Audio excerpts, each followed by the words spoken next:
beat the Georgia Bulldogs, you're gonna feel the bulldog.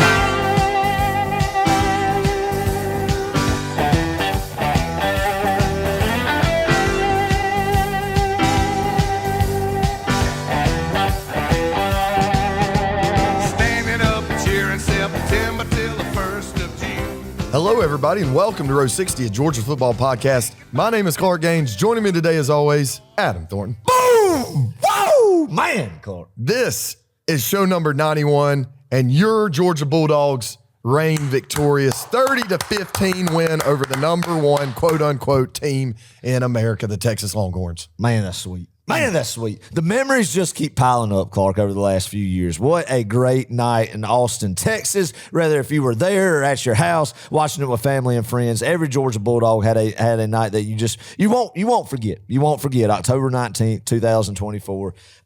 Going into a historic blue blood venue, their first big time SEC game, and they're ranked number one. Georgia not given a chance by the media or anybody, and then going in there and doing the performance that Georgia had right there. That had to make you proud to be a Georgia fan. Mm-hmm. Had to make you proud, and everything that has been said about this football team leading to this moment, man, can just be erased. All the negativity. All the negativity. We'll see what happens going forward, but man, what a night.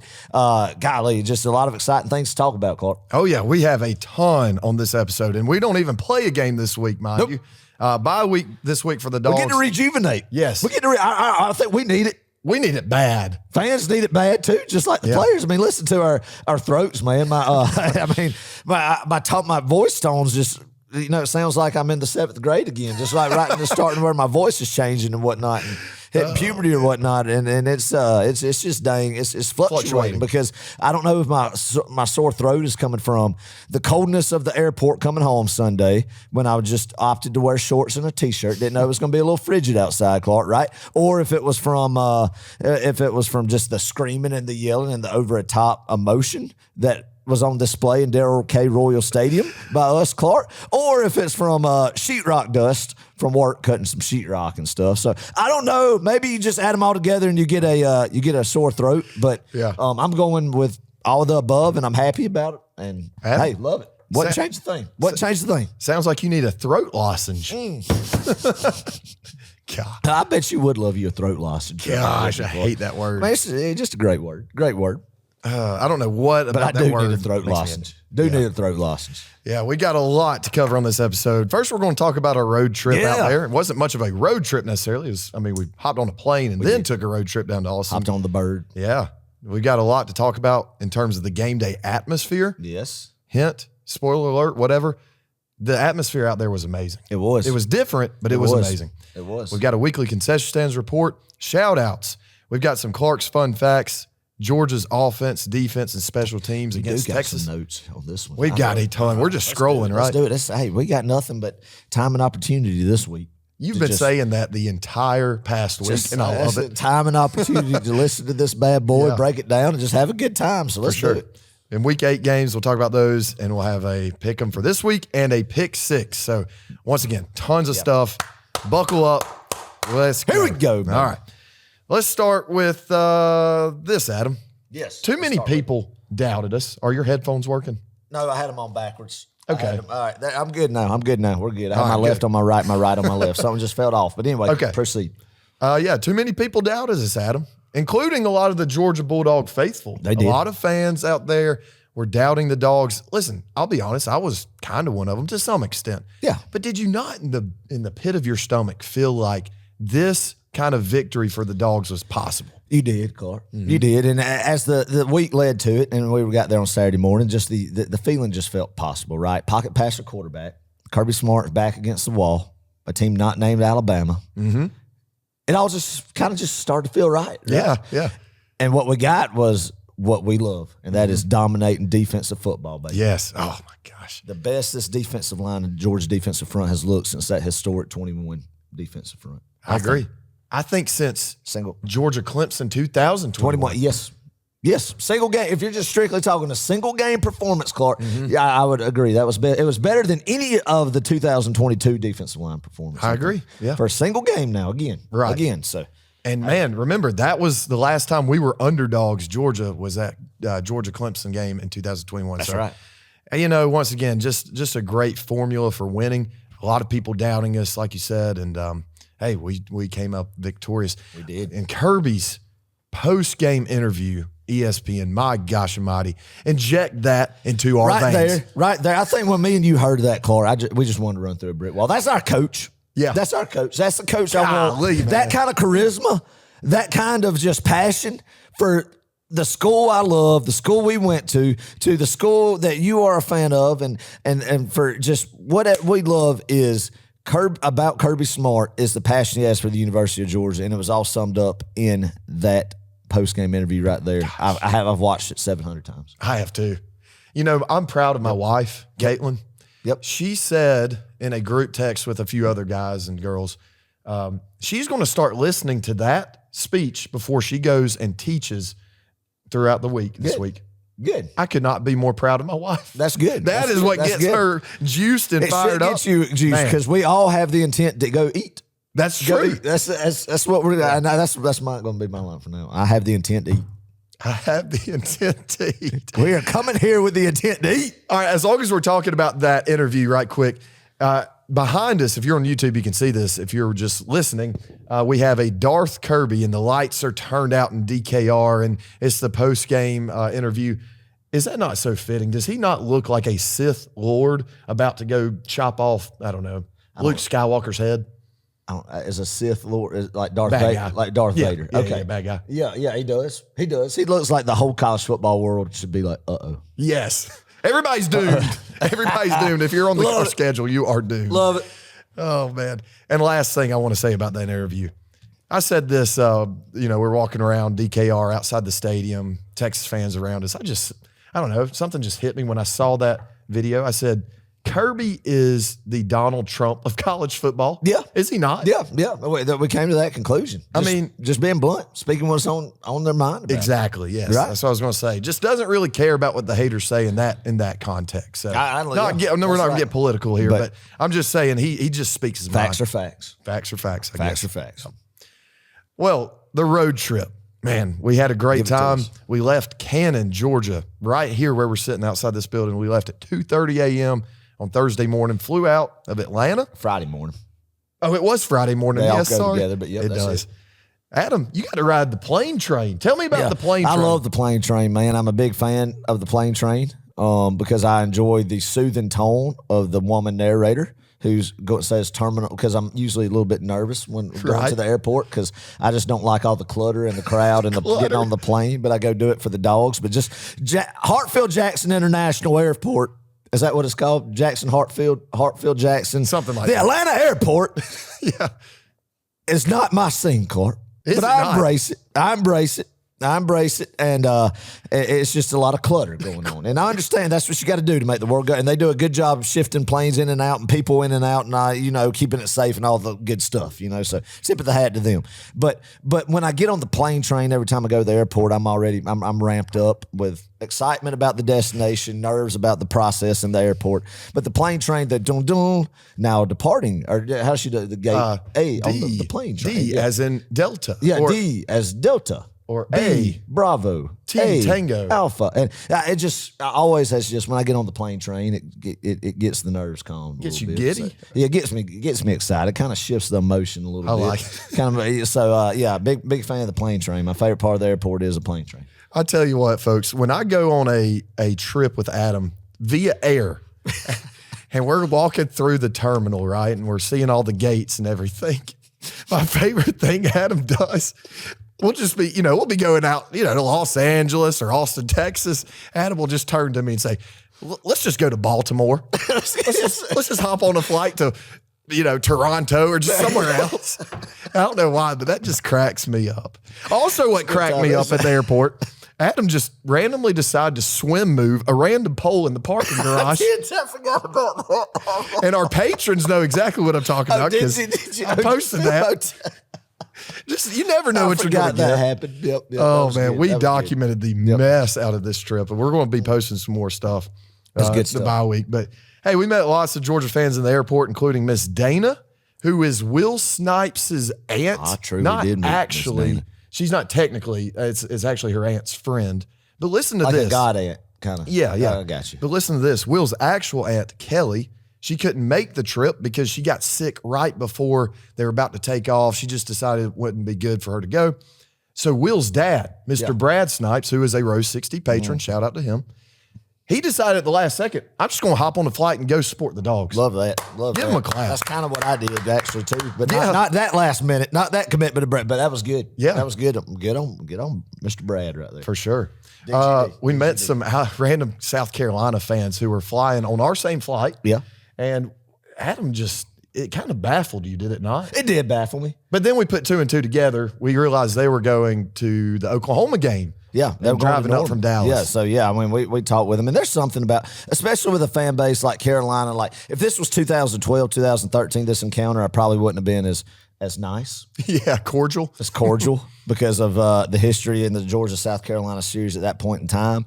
Even though I still do not like the Gamecocks of South Carolina, my level of disdain for them has kind of been subdued. Good. Yeah, that's what I wanted to say. Subdued because of, it's not like it was during that era. And if you were around during that era, you know exactly what the thoughts for South Carolina were from 2010, 2014. But anyway, no, great chatter with them. But when you see somebody like that who is like-minded, who is just going to go support their team, man, and you just start, just shooting the breeze with them, yes, Clark, at 3 a.m., 4 a.m. at the airport because they're just as sick and just as addicted to something as you are. Yeah. You just find common ground with them, and you're talking with them about old games, about how'd you feel when this happened, yada, yada, yada, all this stuff. And then in the back of your mind, you're thinking, like, golly, man, you're just going to support Carolina and hoping y'all get a good bid to the Duke's Mayo Bowl again. I mean, but then we're bidding for another night. I didn't say that, obviously. Obviously, I was very, but you always kind of have that, we're still in the national championship hunt. That's true. You and Shane Beamer, you got Clemson to look forward to as your natty. But anyway, no, great guys. Really good conversation with them. Yeah, So. Lots of Georgia fans we saw in the airport. People were flying into San Antonio, Austin. Houston. Dallas, Houston, literally everywhere. We invaded Austin on 3 separate fronts. We did. If you really want, you had the San Antonio front, the Houston front, and the Dallas front that we just came in and just really circled the whole city in 3 different directions. That's true. Kind of like the Allied forces did in 1945 in Berlin, Germany. Okay. Yeah, I mean, you're right. I mean, from different fronts, I don't know if this is as serious as that, but yeah. I mean, no, it's not. But I'm just obviously it's not. But just kind of that's where we came in from 3 different fronts. I love that. What an analogy. Yep. Adam, you always find these connections to history. Like last week, let's just bring this up for a second. We're talking about Michael Van Buren. Yep. Did you say that Benjamin Franklin was a president? May have. I don't know if he was or not. I just know he was a smart man. Franklin is not. I just know he wanted the country's bird to be a turkey instead of a bald eagle, a turkey. There are some people that think he's in the Illuminati, or was not his. Oh, but really? Was. You think old Benjamin was? Or started Benjamin, it. He was a ladies' man. Oh, was Big Ben? The ladies loved him back in the day. I do know that about him. I don't know if he was a president or not, but I do know that Benjamin Franklin had the women. Okay. Did you ask him? I didn't. That's what history's told us. Okay. I don't know if it's presidential or not, but by gosh, that's wow. do know that. Anyway. Hey, if you're a patron this week, you're going to have to look out for an Adam out of context. You know. But everybody knows that. And like, I can get confirmation from people out there know what they're talking about, that Ben Franklin was a ladies' man. Was a player. Multiple women. Was he a player? Not right. I don't personally support that behind multiple, women chasing. I feel like a man needs to be committed to one woman. Right. And vice versa. Yeah, exactly. It's just the way the good Lord intended it to be. But Ben Franklin, he had different thoughts. He had different, not to berate the man. Great figure for our nation. But that's how did we get talking about this? Y'all, it is 11:15. We keep doing these late night episodes, and this is what you're going to get. Our podcasts turn into, as long as they are, because we do little side shows on the side of it too. And then we come back, and our ADHD kicks in, and then we come back on track, and then we get pulled away. But I love it, man. It's just great stuff, and if the people don't like it, you can always skip some, but which I'd imagine some people do. Anyway. We got to Austin, went to the Stockyards. No, sorry, we got to Dallas and then went to the Stockyards. Adam, a good tourist trap, would you say? I loved it. Yeah, got some food at Billy Bob's, which is the world's largest honky tonk. Yep. What'd you think about Billy Bob's? Love Billy Bob's, man. I'm a big, and patrons learned this week too. Excuse me. I'm a big country music history, like classic country music aficionado. You are. So to hear and like to see pictures of who played Billy Bob's and like, Tanya Tucker in 1989. And, Waylon Jennings was there in like 91 or sometime. But I mean, just to see pictures of these historic country singers that I'm a huge fan of, and they had their guitars on display, and like being able to go through there and see that history side of it, to me, I was like a kid in a candy shop. You are. So yeah. That's probably outside of Georgia football, one of my most passionate things is classic country music. Yeah. And that was fun. That was fun. So we took a road trip. Ramped up the excitement even more. Yeah, for sure. We took a road trip down to Austin after the Stockyards, sang some songs, Adam, and played some trivia. I got to just tell the people about the trivia we played because it was just fun. Adam, we always create our own fun, right? We do. You and I, when we get in a vehicle, especially for a long road trip, for as long as I can remember, even before the whole Georgia football days, man, we just find ways to have fun.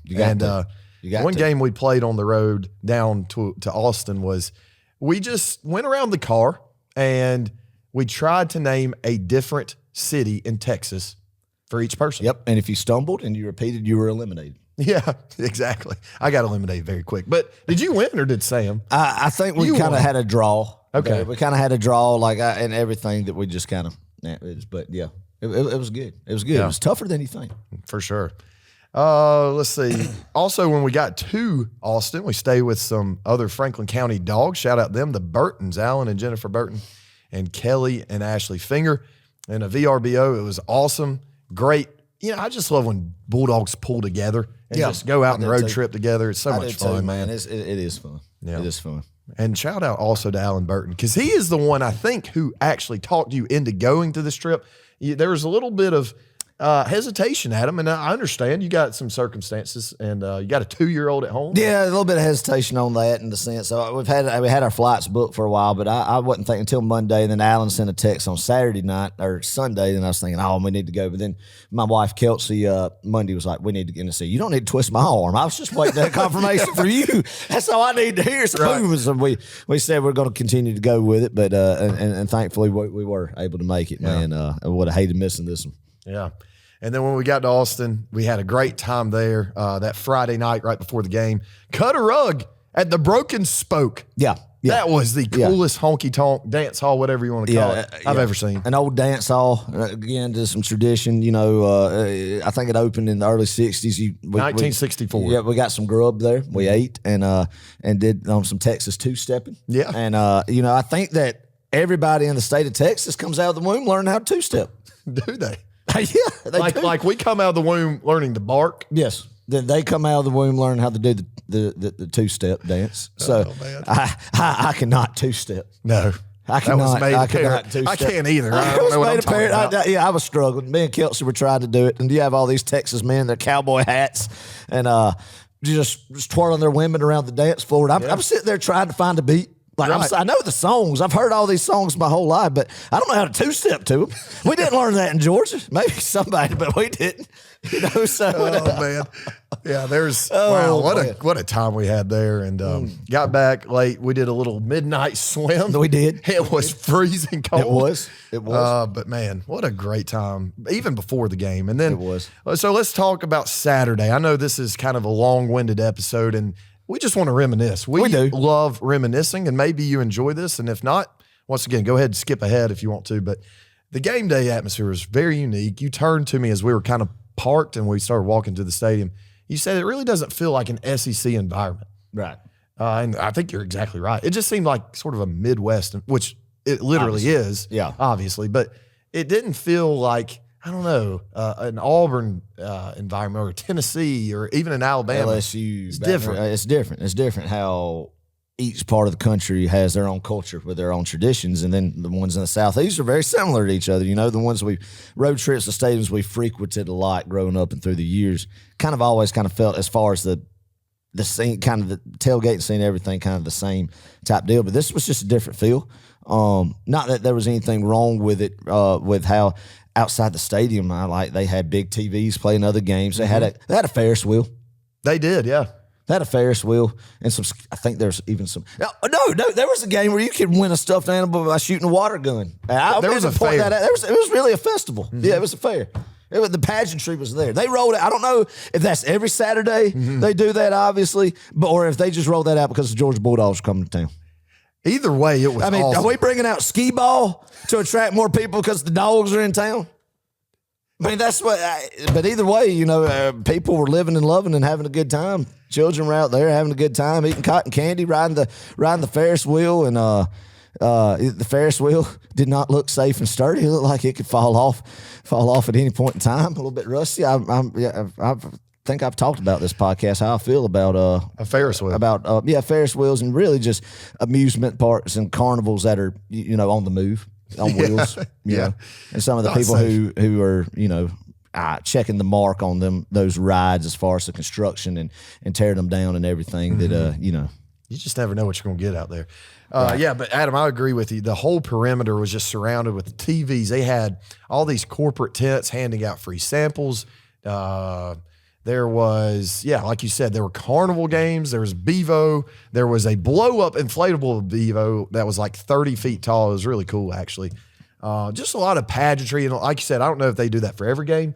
Yep. But if they do, good on them. Props to them, man. Good on them. I tell you something. I wish that's something Sanford would do a little bit more of, and Georgia in general, is just bring people closer to the stadium. I know everybody likes to go tailgate. Yeah. But I'm saying stuff for the kids and really, create some – different opportunities for them to see and do things and have fun and play games and ride rides and, see different things. I think that would create a better environment. Especially for some of these bigger games that maybe people want to come but can't get in the stadium. Yeah. To be a part of the atmosphere. And that's fine. That's great.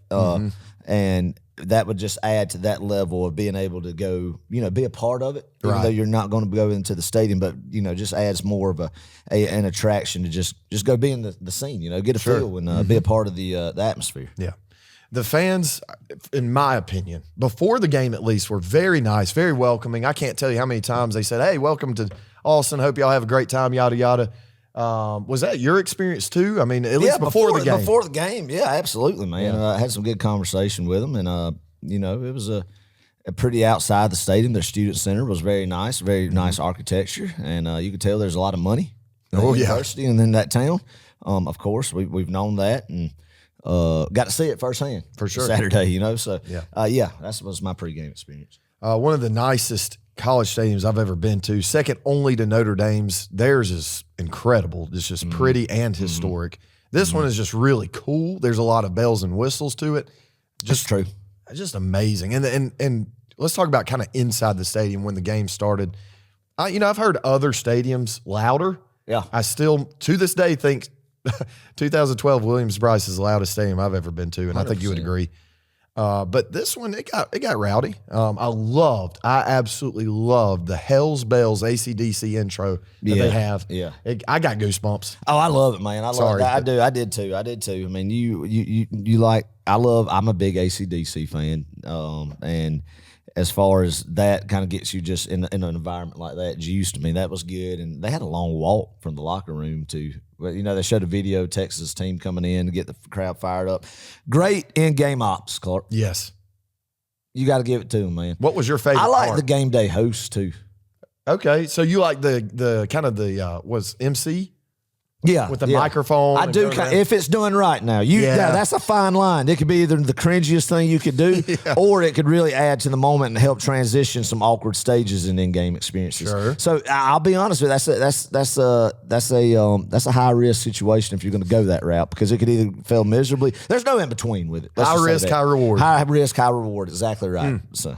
Okay, so what was your favorite part? Like visually, what was your favorite part about the stadium? Was there anything that just kind of stood out to you? Anything they did? Yeah, absolutely. Okay, tell me about the fourth quarter. Okay, it's just emotions were running rampant at that time. Yeah. Everybody enjoyed. I was on Kelsey, bless her heart, was the only one sitting with me that out of our group, trying to just contain her husband from just doing what I do. Just because in the middle of these games, and everybody can relate, those 60 minutes, I'm thinking about Georgia football and only Georgia football. For sure. And there's emotion, and I'm just dialed into it. And, I never know how I'm going to react or do, But I was sitting there. Then all of a sudden, I look up in the sky, Clark, and I see this Texas in cursive up in the sky, in the dark. And it's not small either. Yeah, I'm trying to think, how in the world is this illuminating? Like, where's this illumination coming from? I was like, what kind of lights do they have that are shooting out Texas like that? And like, I was trying to figure that out, but I couldn't tell. I couldn't see any the lights beams coming up from the stadium or from the light poles or anything. I could not figure out. It was like, what type of witchcraft is being displayed here? And then it changed into a Longhorn symbol, and then it changed into a full-bodied steer. And I don't know what the world is going on. I'm told Kelsey, I was like, what is this? And then what really just blew my mind, because I'm thinking this is some type of Stone Mountain laser show from 1999, a little bit upgraded technology, like what we had in the laser show back in the day. Everybody from the state of Georgia, everybody went to Stone Mountain with a church group or something back in the day, or a field trip. And I love the Devil Went Down to Georgia on Stone Mountain right there. I mean, it's great time. So that's kind of what I was thinking. This is just upgraded. We're in 2024 now. But then they started shooting fireworks out of it. And I had no clue how this was happening. And I'm so just mind-boggled. I can't take my eyes off of it. And just could not figure it out until you told me what it was. You know what it was? It was a drone show. Adam, we are in the 21st century, buddy. That's my first time I've ever seen a drone show, seen a video of a drone show, anything to do with a drone show besides that drone that you come down here and we fly around the community. Yes, we do have a drone that we just like to fly for fun around here. But check the cows and do all that good stuff. But that's the only time. I mean, I didn't know what that way. Yeah. The drone very show. Impressive. Adam was mind blown at that. And I was too. Everybody. And when we were right. When the fireworks started shooting out of drones, I was just baffled. I mean, what a scene. And what a spectacle. Spectacle. That's the best word to use here. We have got to do this. Josh Brooks, we need a drone show in Sanford Stadium for night games. I'm telling you, Texas, they put it out at the beginning of the fourth quarter. It was like the fireworks show at Disneyland. Yeah. And just a spectacle. It was awesome, man. The fireworks all throughout the stadium, just great stuff, man. I wish we would adopt some of this stuff. And I think we can. I think we can afford it. I say that. I do. And you got to find a line between fluff and entertainment. Yeah, no, this stuff doesn't win you football games. No, it don't. But if you want a rowdy environment, Kirby, I think we got to do a little bit more outside and inside the stadium to sort for a majority of the fans. For a majority. Now, there's some people who don't give a crap. That's me a lot of times. I don't give a dang. Just line it up, let me get lost in the action, and let toe meet leather, and let's go. Yeah, I'm good with Bob O'Reilly, but there are some fans I think that would really help. I want Devil Went Down to Georgia in the beginning of the fourth quarter.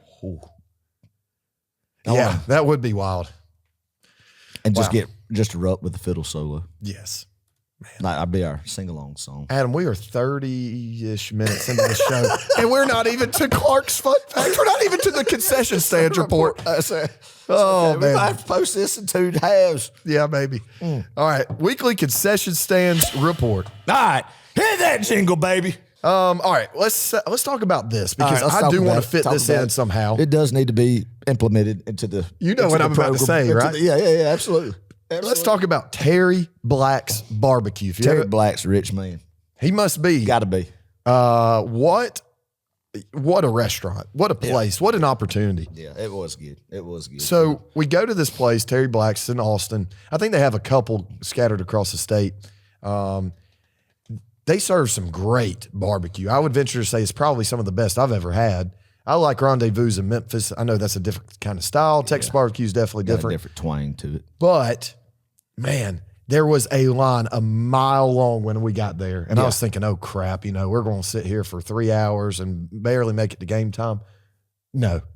We got in that line, and within 4 minutes, we had food in our plates.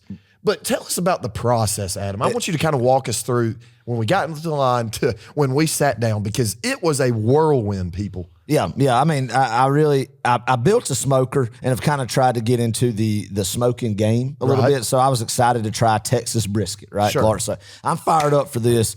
And we see the line. I was like, oh my God, we're going to sit out here and wait forever. But the efficiency destroyed Chick-fil-A's efficiency. And that's a tough thing. And to I'm beat. not exaggerating when I say that they were more efficient than Chick-fil-A, but I'll tell you how they do it. So I'm just in line. We're rapidly moving. I'm like, daggum, I'm looking at the menu. I'm like, yeah, I'm getting some brisket. I'll see what sides we got when we get up there. So we're moving at a rapid pace. I mean, we're just flying through the dang thing. And we get up to the counter, and I'm noticing, I was like, how are we moving so quick? Well, I figured it out in a hurry, Clark. Yeah. I figured it out in a hurry. So we get up there, and you see you got banana pudding right here. You got brisket right here. You got green beans right here. You got macaroni and cheese right here. You got an option for some chips as a side right here. And then you need to know, do we want smoked pork? Do we want sausage? Do we want brisket? Whatever. And they're really just, it kind of throws you into a frenzy because you're like, you got a countdown clock. You're not going to get your food order off if you don't hit it. So you're just spouting off. I didn't want a banana pudding, but I got a banana pudding. Then I was like, I'll take X and X amount of pounds of brisket because it just sounds good. I'm not really sure what the slices of brisket are, but I will get it. Just give me X amount of pounds of brisket. Give me some daggum macaroni and cheese on the side because I got to have mac and cheese. And then we'll say, yeah, give us some green beans, but no, that banana pudding looks too good. Slap that thing on my tray too. Get up there, ching, ching, ching, ching, $109 for me and Kelsey. And there was no turning back. I wasn't about to say, we get back. But I was like, okay, when in Texas, only time I've ever been in Texas. So that's how they do it. You don't even know what the price of anything is. You don't even know what you're ordered. You just get a culmination of food on your plate that you just didn't even know you ordered or wanted, right? Right. And at least me, in my experience, but it was good. Every bit of it was good. It was worth the meal, the price of admission. But $104, $9, what was it? and I was full, Clark. Yeah. I had ordered a lot of brisket, but by God, You when I better paid that much. I don't care how many LBs I've gained. And I got on the scale yesterday morning, and I did gain them. And I think it was from that. I just kept eating that brisket because I wasn't going to waste any brisket on that meal. Well, let's comment. I got a comment on the brisket right quick. 9.3 out of 10. Brisket was absolutely amazing. Easily cut with a plastic knife. Just melt. When you can cut brisket with a plastic knife with little to no effort, got it down. Man. And the macaroni and cheese was nice and creamy. Some people don't like the creamy mac and cheese. I do prefer it. Anyway, good stuff there. I don't discriminate against mac and cheese. Me neither. Good side dish. Good side option. About any really culture, you could throw macaroni and cheese into that culture's cuisine, and it adapt fairly well into it. Maybe. I don't think you can. Probably. We did calculate that they probably make around $15,000 to $20,000 an hour on those types of days. Yep. An hour. Yep. Terry Black, that man, you're right, Adam. He's got it figured out, and you got to tip your hat to the man for coming up with a good. Should we clap our hands? Let's give him a clap. He put the peer pressure on me, man. He put the pressure on me. I folded like a cheap tent and gave him $109 of my dollars, but his brisket was good. So what? You folded like Quinn Ewers did 7 times Saturday night. Right. Look at that. All right, let's actually talk about the concession stands now. We're just creeping and crawling through this show. Holy crap. We're 40-something minutes in by this clock. Now, it may be different for y'all, but anyway.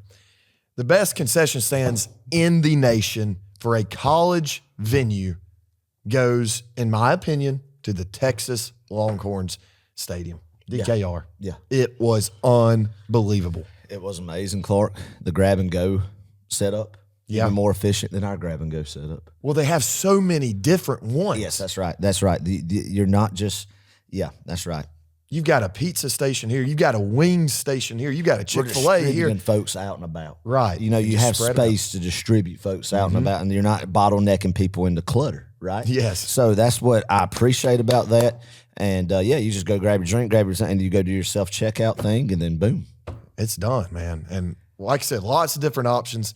They even give you the option to purchase 3 different options of a Yeti Texas mug in the store. Oh, really? Yes, sir. Wow. Like these Yeti cups right here? Yeah. But just, of course, the taller, slimmer ones with the burnt orange white with the Longhorn on it, and it's actual Yeti. Wow. Now, no telling what it would cost to get it in the stadium. Right, but the option's there if you want to. Yeah. They had like, if you are into alcohol, they had like a Bud Light zone with these, bar tables and whatnot, all these TVs around. Yeah. They had like a literal bar everywhere. I mean, there's a Tito's bar. I think that's where I saw that passed through with the Tito's place. Yeah. I had those because I caught my, I was like, what in the world are those Yeti bugs? And that's what they were. I tell you, it probably cost you $40 to get one or more, but. For real. At halftime, one last comment about this. I got 3 waters and I timed it, Adam. Yeah. It took me 2 minutes and 17 seconds. Oh, that's at halftime. Yeah, that is big. That is big. I mean, you got a mile long in some of these places, but 2 minutes, 17 seconds. Don't tell my wife you had that efficient of a process because she was really? thinking about getting some food, and halftime I had a little bit of a confrontation with a Texas fan, so I was just kind of in the zone. And then you know how stuff was going. Oh, yeah. I was fired up and excited, and I didn't want to really leave the seat and then miss kickoff. Right. And I was like, well, we'll go maybe, in the third quarter and she was like, no, I'm all right. We could wait. So, are you sure? Yeah, we could wait. So, yeah. I better not tell her. Yeah. Better not tell her it was that it efficient. was that efficient. Well, right quick, I got to know about the confrontation. I think people want to know. Just give us kind of the Well, it was spark good. notes. I mean, real quick, there was a fan behind me that said that basically was insinuating right in my ear that it's weird for grown men to bark.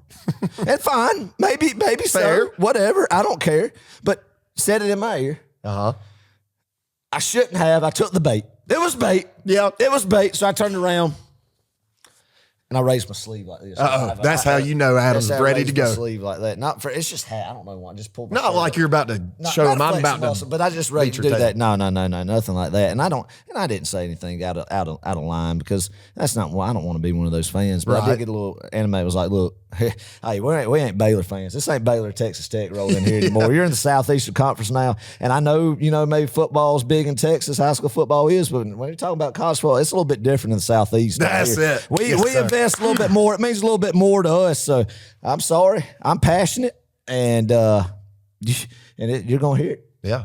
You're gonna hear it. I will not just completely degrade Texas. Your fans, or get in your face doing it, but I'm gonna bark and get rowdy for the Dogs. Yeah. Yeah. As I hope you do for the Longhorns. Right, yeah, That's just the beauty of college football. But that fan base isn't ready for SEC. No, not yet. If they SEC. thought we were bad, just wait till they go into the pits of what, which is Neyland Stadium. The bowels, as Will Snipes put it. I said it's a little bit different in the Southeast. For sure. For sure. Oh, man. All right. Well, we got some shout outs this week. All right. 3 people I want to shout out. Jacob Drake. Jacob Drake became a Row 60 patron. Awesome.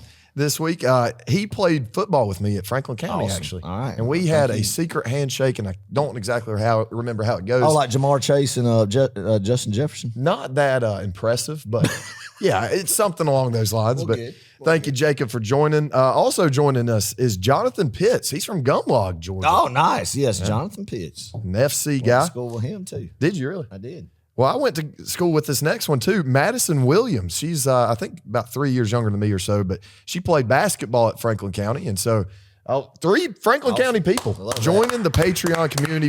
We greatly appreciate it. Patrons. Love that. Yeah, Good deal. yeah. Awesome. Thank y'all. Thank y'all for the support. Sure. Yeah. And hey, if you're not a Row 60 patron, you want to join our club, visit patreon.com/Row60. We've got a great group chat, great Facebook page going. We post live stuff. We do behind the scenes stuff. Just a lot of We just fun have a stuff. grand time. We do. And we get to chat with you guys. So if you want to talk and hang out with us, patreon.com/Row60 is just $5 a month. And Yeah. we use every penny to help us to go to more games and make more content for you guys. So greatly appreciate the support. And keep the lights on. Yes, keep the lights on indeed. All right, let's skip to Clark's Fun Facts. Ba-boom. Ba-boom. Ba-boom. Nice. Yeah, I tried to do that, the thing there. And I actually practiced it the other day when I was driving down the truck, like trying to get it efficient, Wait, hold on. I heard it said. Do you listen to our episodes? I used to every single week. Right. I used to all the time, but I don't get to anymore. Yeah. But I just was practicing the other day. I thought about it. So Something I'll listen like to. the first season, I Oh, listened yeah. to it, but now I don't listen to it. I was like, I can't hear myself. I'm the same way. So but Anyway. I don't have the time as much as I do. But sometimes I do. Sometimes I do. Yeah. It's good times. But, Well, I get to listen but to I it. think that's kind of odd too. That then I say, is that odd listening to myself again, even though I know what I said? But anyway, Sometimes I forget what we say. that's right. And that's You the go beauty back. of it. You go back and you're like, God, I'm an idiot. Anyway, Clark's Fun Facts. On Saturday night, Georgia had 2 players ejected. Just wait. Texas had 2 third down conversions. Love that. Love that. Love that. Which, by the way, the 2 players being ejected, that's total BS, and we're going to talk about that in a little bit. Second fun fact, Jalen Walker is the first player in the last 20 years with 3 sacks and 7 tackles in a game against the AP #1 team. He did that in the first half. Bless you, Adam. You good there? Yeah, I'm good. I'm good. We're struggling. I'm good. Jalen Walker, God bless him, man. God bless him. Yeah. God bless Look him. at that. There you go, Adam. God bless What a him. God bless Mrs. Walker. That's probably, I mean, a lot of people in the early 80s said, God bless Mrs. Walker. So we're saying, God bless Mrs. Walker again. You're talking about Herschel's mama. And now Jalen's mother. And now Jalen's mama. Yep. Yeah, God bless her. God bless the Walker family. God bless the loins of Jalen Walker's mother. What in the world did you just say? That's what they said about Herschel back in the day. So my gosh, we're just gonna reciprocate it again. We've got to stop recording these 11:45 at night episodes. Oh my gosh. Love Jalen Walker. Leader, too, man. Yeah, and leader, man. Did you see him in the locker room handing Kirby his 100th? You dang game right, ball? man. Did you see him like lifting heads up? Him and Dominic Lovett on the offensive side of the football. We talked about the leadership. They was established in Austin, Texas. I agree. I concur. And one more thing about Jalen Walker, as long as we're talking about him and his leadership. Adam, I don't know if you saw this, but fourth quarter, I think Quinn Ewers was throwing the ball to number 5, Mingo. I think that's who it was. Mingo, whatever.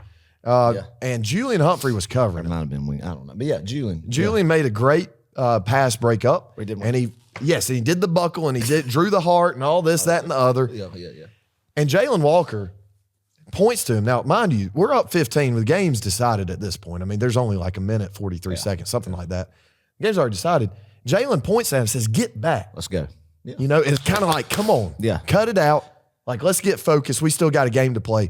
And, man, does that not remind you? Yep, I know what of you're the going to Kobe say. Dean I know. and Channing Tindall, in the national 2021 championship. national I was about to say the same exact thing. You know? When you see that stuff on defense, God, when you got the talent there, and then you add it with the connection and the leadership and the accountability, boom. magical things happen, folks. In anything in life, workplace, anything, Yeah. but especially on a football field with a defensive unit. I'm telling you, and I wanted to say, actually, I wanted to save this for a little bit later, but we're going to talk about it right now. Well, go ahead. Why not? This I'm here team, for it. we were saying this, or at least I was, or I've been hearing chatter about it, that this team has kind of had an identity crisis, especially with the leadership. But you're exactly right. Leaders the other night were born. I think we found a lot out about our defense, how we can play an elite level of defense still.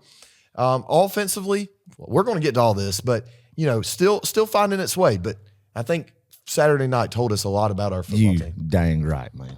And we're still elite, folks. I hate to break it to you. I love it. I just love nothing more than the defensive play that was on display. We'll get to it. Yeah, we'll get to it. Kirby Smart won his 100th game on Saturday night and made history by becoming the fastest coach in the SEC to reach 100 wins. Folks, he did it in one game quicker than Nick Saban did. And 3 games quicker than Steve Spurrier did. And I think 4 quicker than Bear Bryant. Awesome. So he's a Love pretty that. good company. Yeah, he's a pretty good company. He's an elite coach. He is. So, yeah, I mean, Austin Clark, Austin bit Kirby's 100th win. We were at Mark Rick's 100th win. Yes. And, I mean, that was in 2011 in Knoxville, Tennessee. Yeah. About the same time of year. It was in October that year when we played Tennessee up there. So just remember, we were talking about that the other night, too. Sure were. Another fun fact. Texas's 15-point loss was the most lopsided for a number 1 team at home since Notre Dame's 31-16 win at Pittsburgh in 1982. Awesome. That's great news. Pretty cool stat there. This was Georgia's first win on the road versus an AP top 10 team since 2009. Last time we got one of those was number 7 Georgia Tech on the road. What? Yeah. Does that not sound right? No, that's just amazing. I mean, I believe that, but I just have never thought about that. It was 2009 was the last time. Well, you got to think, too. I mean, we've played Florida, and we play a bunch of neutral site games. I mean, you have one always built in with Florida. Like the Clemson game would have been, right? But it's in Charlotte. Exactly. I don't know if Oregon wasn't top 10 when we played them in 22, but my point is we play a lot of neutral site games. That is kind of you got to understand the context there. So Kentucky in 2000 lost a few of them. Obviously, right. Kentucky in 2018 was Kirby's first win against a CFP top 10 team. Okay. They were ranked number 9 in CFP and number 11 in AP. So if you're wondering about that game, this is strictly about AP. So it's Kirby's first win against an AP top 10 team on the road in his career as a head coach. So awesome. That's great. pretty good stuff. That's great. Whew, all right. Great facts, Clark. That was good. That was big. That was big. On to the next segment. Now on to the next one. Let's just keep it rolling. Let's go. All right. Last week we talked about keys to the game. I just want to point this out to you guys because Adam and I, we both contributed to this. And every one of these hit. Every single one of these. We got to shorten the game by effectively running the football. Yeah, Adam, you said this. The team who outrushes the other will win. Yep. Well, guess what? Georgia, 110 rushing yards. Texas, 29. A little bit lopsided there. A little bit. Indeed. That's when you know one team is getting their tails whipped in the trenches. Absolutely. Yeah. That's what that means. Mm-hmm. It is lopsided with the big uglies. For sure. Somebody's getting Somebody's getting their what? Just go. No, okay. You know, you guys can fill in the blanks. Win the turnover battle. That was my second key to the game. Georgia, we barely won it. We had 3 turnovers ourselves, but Texas, we had 4. And the great thing about it was those were 4 forced turnovers. You dang right.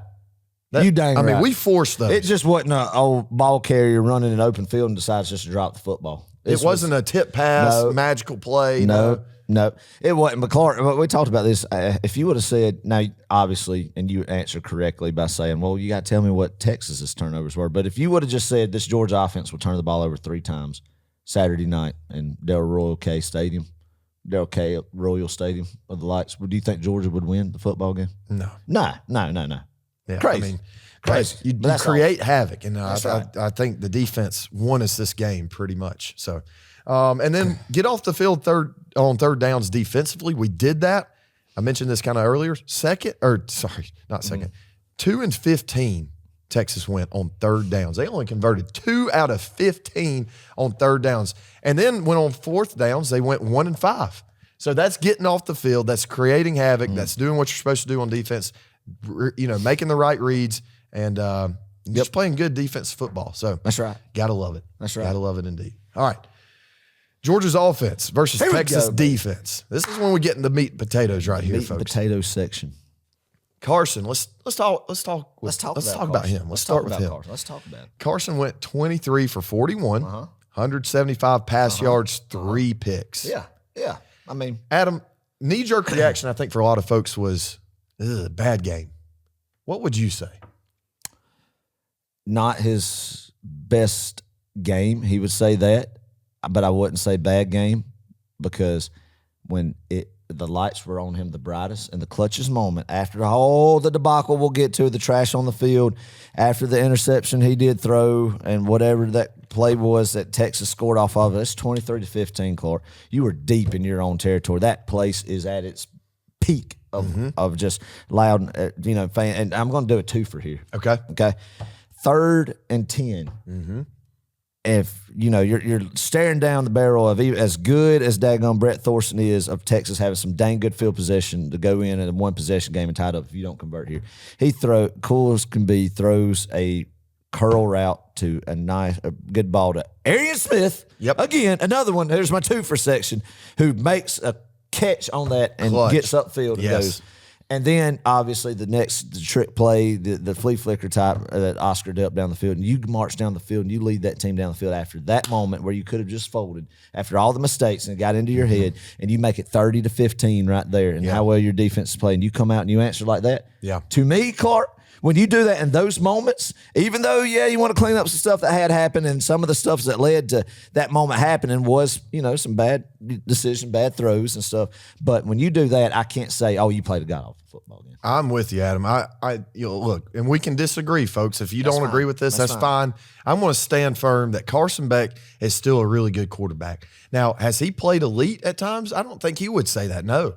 But when his name has been called on, he's answered the bell, right? Yeah. And honestly, let's think about those 2 interceptions early in the game.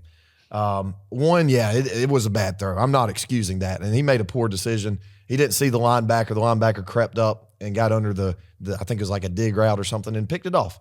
Yeah. Not a great decision for sure. But he bounces back and we marched down the field a little bit. And also what doesn't help is dropped balls. We had a lot of those other night. Dylan Bell, first 2 plays or 2 out of 3 plays of the game, he drops it. Yeah. And that's very uncharacteristic for Dylan Bell. And so that, as a quarterback, man, that hurts. That is a great point. That hurts your confidence. That is a great especially point. right out of the gate on the road in an SEC environment. Guys, you got to take that kind of stuff into into consideration when you go and talk about Carson's performance and go and bash him, right? Yeah. And think about the Lawson Lucky interception. You know, I mean, yeah, it was a high thrown ball. Yeah, it was a little out of reach. But Adam, I told McKay this because McKay argued with me. But I told him, from everybody, every coach from Pee Wee football to the NFL, if the ball hits your hands as a receiver, dadgummit, you got to catch it. You got to catch it. No, there were a lot of drop balls that the receivers made. Receivers had that was not on Carson Beck, but the average fan is going to point out that this is and then it might have led to a play where there was a poor decision by Carson Beck and really shouldn't even have been in that position because the other play should have been executed. That you can't just say it was all on 15, man. But the good thing about this offense, I'm not going to sit here and back. They know that they're not at their potential, their play. They haven't peaked yet. When we said that about the defense last week, well, we saw it this week in Austin, Texas, what this defense can do. And the beautiful thing about it, Clark, is we haven't seen it with the offense yet, but it's there that this offense can do exactly what we saw the defense do for their side of the football going forward the rest of the year. Right, and that's a beautiful thing. Yeah, I think we're there on one front. I think we saw a glimpse of what this Georgia offense can be running the ball. Yes. Man, we ran the ball so stinking well. Trevor Etienne, 19 carries, 87 hard-earned yards. 87 hard-earned yards. Yes. Holy crap. Number one was Eaton. Yeah, 3 touchdowns. What do you like about Trevor, Adam? Trevor, man, we talked about this. It seems like the guys who just want it the most on both sides of the football from the beginning of the season is number 1 and number 11, and then number 17, Dan Jackson out there, and then Jalen Walker on defense, and number 1. As far as just, you could just tell as a fan in the stands, just from the body language and everything, that these are the guys who are just out there every play busting their tail. And there was no different Saturday night with Trevor Etienne. Glad to see him have some holes open up. Great job for the offensive line. Yes. Opening up holes, getting Jared Wilson back's big, man. Maybe we'll get Tate Ratledge back here soon. And they did a great job, and Trevor Etienne just did what he had to do as far as just getting north to south and getting some hard-earned yards and 3 touchdowns. I'm just happy for him, man, because as much as we've been throwing the ball around here the past few games, I mean, Carson Beck's throwing it 40 to 50 times a game. I'm glad to see, and Trevor Etienne's been asked to do a lot of pass blocking and that as well, and also he's catching some balls out of the backfield. I was glad to see him get rewarded for that as far as getting some carries and he's not in it for, you can tell, just, I don't know him personally obviously, but you can just tell by his body language and how he is on the field that he's not going to be one, man, I want the football, yada yada, get mad about throwing the ball a lot. But I was glad to see him being able to shine Saturday night. He deserved it for sure. Our offensive line stepped up, and overall I think they did a fantastic job. There were a couple of blunders, couple missed opportunities, couple missed assignments. But, man, we sealed guys on the perimeter. Even our receivers and tight ends were blocking better. Getting guards, pulling tackles. Man, that just helps when you can just seal and you can get 7, 8, 9 instead of 1, 2, 3 like we've been doing in the past few games. And, I was I'm not bashing them. I was just, I'm being critical. I was being critical about that. Everybody was. It's a problem. It's been a problem. But I think, once again, we saw what this offense can be running the ball. We got a great glimpse. And, man, when you can run the ball, your offense, your playbook, everything just opens up. It gets to humming a little bit better. Yeah, man. I tell you one play, too, the 4th and 1 play on the goal line where Trevor Etienne scored. You know who had the key block in there? Yurcik. Yep. Yeah. So it's like everybody, it's just – everybody's capable of doing it. They're capable of doing it, and I think they heard a lot of stuff this past week. A lot of these guys did. Kirby did. Me, Doughton. It's just like this team, I think, is growing together. I think they're getting closer, and, man, I'm just excited to see it from here on out. Me too. Just saw a spark just ignite in Austin, Texas. For sure. Let's see. I guess we should talk about this. Let's go ahead and talk about the officiating. Okay. Yeah, absolutely. Unless there's really anything else you want to add about the offense. No, offense, I'll sum it up in this. I'll just say this about everybody. Receivers, Carson Beck, everybody, did not play to the potential they are to play. Their peak, they have not hit their peak yet, have not played that game. Maybe the second half of Clemson was the best that we've seen them all year as far as just execution level, but I think they're not at their ceiling yet. They haven't been there, which means that they have a lot of room to grow, and it should be exciting for Georgia fans, honestly, to see that. But, Clark, they did what they had to do, playing complimentary football and the end to get a tough win against number one team in the nation. And still, even though the defense contributed with helping them a lot to get to that 30-point total, getting 30-point total on the road against a defense like Texas is, and especially when you have a defense like Georgia, should be enough to win every game. 100%. So, I mean, that's what I'm going to say right there. Yeah. So let's go to Carson's third pick here. All right. Intercepted, and he was trying to get a ball to Arian Smith. And obviously, there's a call. Defensive pass interference, right? Yep. Texas takes the ball down to about, I think, the 9-yard line. I'm pretty sure that was our 9. Yep. So in our territory, they're about to score. But no, it's defensive pass interference, right?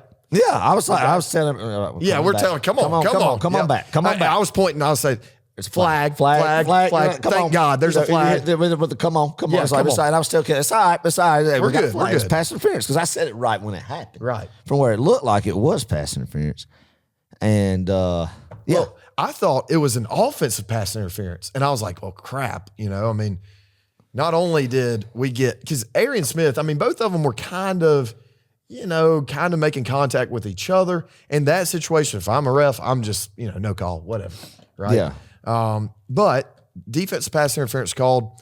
The white hat, he goes over to Kirby. Do you want to take this, Kirby? Yes, I want to take that call. So they mark it off. Got a good break right there. Got a great break. We've had a lot of these go against us before, but this is the type of stuff you need to have happen. Exactly. Yeah. And old lady look smiling down. Right. Not necessarily great call, no, but you got to roll with it. But no, what happens? Trash starts raining from the field. Yeah. To the field. We've already marked off the yardage for a first down. Yeah. Georgia continuing the drive, right? We're about to start a play. Already announced that accepted the penalty. Yes, Carson Beck's lined up under center, is he not? That was kind of a bar. We've already broke the huddle. We broke the huddle. Yes. Everybody's in position. Yes. We're checking because I think we're making an audible. Yeah. And then there's a bottle that about hits Dylan Bell. If you go back and watch it. Really? Or it gets close. It's around his vicinity. But the refs are already in their positions. It's not like they're congregating talking about this. It's not like even after the penalty was thrown, it's not like they went back after the play was dead. Hey, guys, are we sure about that? No. None of that happened. Yeah. I mean, that you've seen that in football before where, it's played. But then immediately another ref comes up, they discuss whatever they need to, and they wave the flag off, right? But that doesn't happen after the referee announces that it is a penalty. The ball is marked off to whatever yard line it'll be after the foul, and then the huddle is broken. You're about to run a play. It's freaking ridiculous, man. And then the trash rains on the field. You're like, oh man. And you're like, oh gosh, what is happening? You're in the upper deck. I'm sitting there kind of cracking up. I'm kind of cracking up about it too. I'm like, oh my gosh. And I'm thinking, are these Texas fans around me? What are they about to do? Yeah. Like, what are they about to do? Because this is a critical moment. Yeah, I mean, I'm just truly. sitting here just looking. I was like, well, thankfully we got a break right there. Let's go punch this thing in. Yeah. Bad calls have happened to us before, whatever. But then, once again, the trash keeps raining on the field. After they get the trash off, after they announced for the Texas fans to quit throwing it, Steve Sarkisian's gone all the way across the field to the student section and told them to stop. We get all the pleasantries out of the way and all this stuff, and it's just like, whatever, let's play football. Right. And then all of a sudden, the white hat comes over the PA system and says, this is Texas ball. Yeah. There was no foul. All right. And I'm thinking, first of all, I didn't hear that. I didn't hear that either. I just heard the crowd going ballistic. Right. And I look around, I'm like, what the heck is happening? I heard the crowd go ballistic, and then like Texas fans cheering. I'm like, what in the world is going on? I want to ask you this too. And then when you finally comprehended what happened, what did you do? Because I'll tell you what I did. I said some choice words. I'll be honest. I had to repent. I went ballistic. I went ballistic. I hate to admit it, but I went off. I looked at my wife. I was like, you can't do that. That has never happened in the history of football. That is not reviewable. That you cannot do that. And I went and I said, you were just rewarding these people and gotten pressure because they threw the bottles on and you're setting the standard that, any fan base can just throw trash on the field and get a delay and then get the referee pressure them into changing the call if they want to. And I went off. And then I saw Kirby going off, so I went off with Kirby. And it was just a great time just to go off. Because it was the first time in the history of football I've ever seen that. It wasn't going off in the sense that that you felt like you did, that you said, oh, this was you should have, the ref should have. No, it was just the whole situation. You felt actually cheated in that moment. Because of if that would have been a no call, pass interference, and they would have, it was whatever, maybe it could have been called, but they decided. But when it was a judgment call and it was called, and it was Georgia's first down, it was already announced, the yardage was already, the ball was already placed, and the yardage stepped out, and we're about to run another play. And then if the students didn't throw trash on the field, it never would have been reversed. Sure. Never would have been reversed. And here's the thing, the audacity of the refs not to even throw not even to penalize unsportsmanlike conduct or even delay of game. Delay of game. We're just going to act like nothing happened. Yes. That's what pisses me off. Oh, it's hit. I was, and then I was like, all right, let's just go beat him. And you know what? And here's the thing. Here's the thing that happens. And I want everybody to understand, this is important. The resolve of our defense. And we're going to transition this into our defense right now. The resolve of our defense. Yeah. You know what happened the next play? Michael Williams gets a sack. Yes, that's right. He gets a huge sack. That's right. Now, a lot of Georgia fans probably don't remember that because it was all just chaotic. But for our guys, just to hunker down in the trenches within your own 10. That's right. And go get after the quarterback. Had that been first and, I don't know, let's think about this. If it was first and 9, if it was on the 9-yard line and they backed them up, let's say they got an unsportsmanlike conduct penalty, that's 15 yards, math, 24. Mm-hmm. Yeah. Right? So they'd be on the 24. If Michael Williams would have sacked them at the 24, you're talking taking them into maybe out of field goal range. Oh, right? absolutely. Right? Absolutely. So, absolutely. I don't know. That whole situation. But I'm proud of how our guys responded, because you could have easily let that fluster the whole team. But, we just didn't. We hunkered down and did what we had to do. And that's what championship teams are built up. When they have adversity like that, the maturity to just come and do your job, in situations that you can't control. And it'll get on Kirby for getting on to that ref like that. And I'm never one to say, the refs, this rigged, they've cheated up. But if there's ever been a sporting event, ever, umpires in baseball, referees in basketball, refs in football, obviously, I've never seen just such lopsided, just a poor officiating. And that call right there is what that it's inexcusable. Well, that you can't excuse that whatsoever. Did you hear about the white hat? Who's the main ref? He's the head ref. Did you hear his story? Oh yeah, a TCU grad, has a business in Texas, right? And his son is a Texas grad. Should never be refereeing a Texas football game.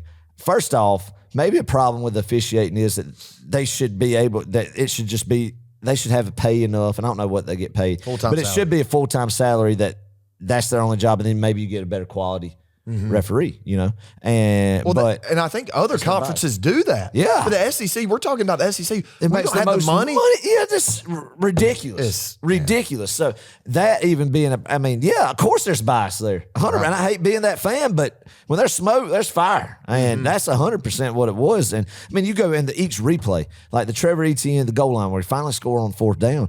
Heck, they might have scored the first 3 times. They definitely scored. I don't know.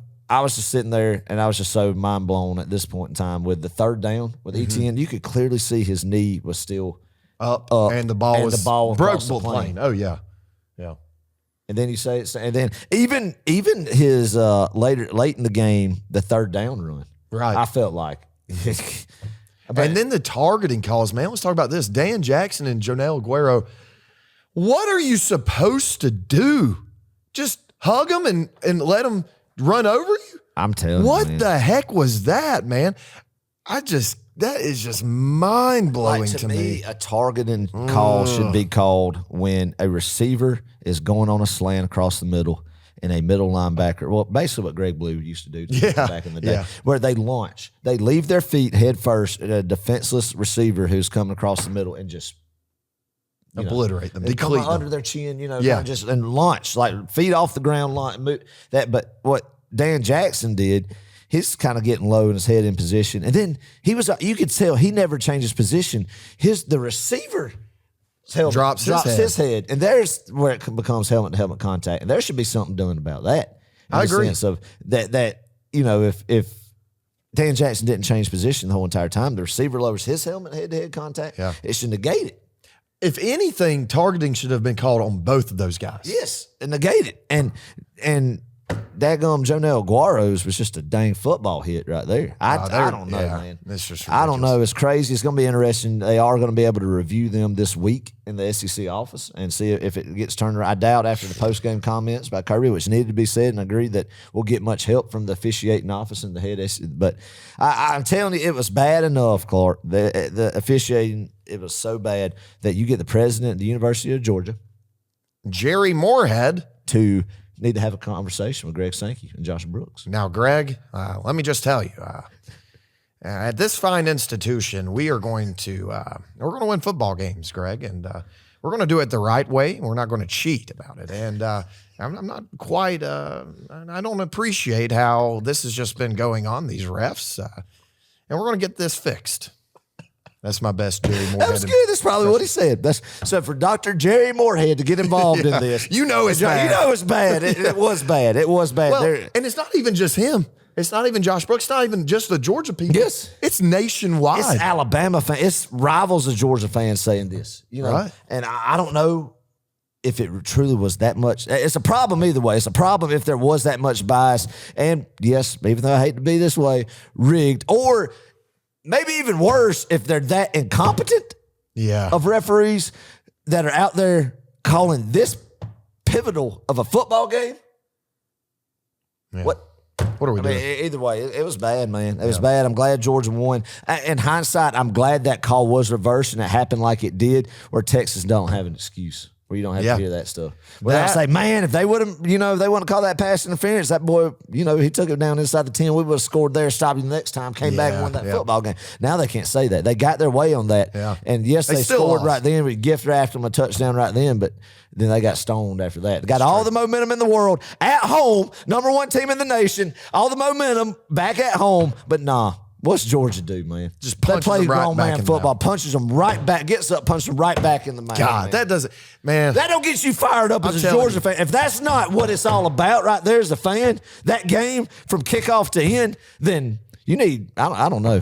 You don't need to be watching college football. You don't need to be watching Georgia football. You don't need to be watching Sorry. Georgia football getting invested. If that just didn't leak Saturday night, put you on a cloud and just give you so much pride in the team that you root for. Golly. All right, let's go to Georgia's defense.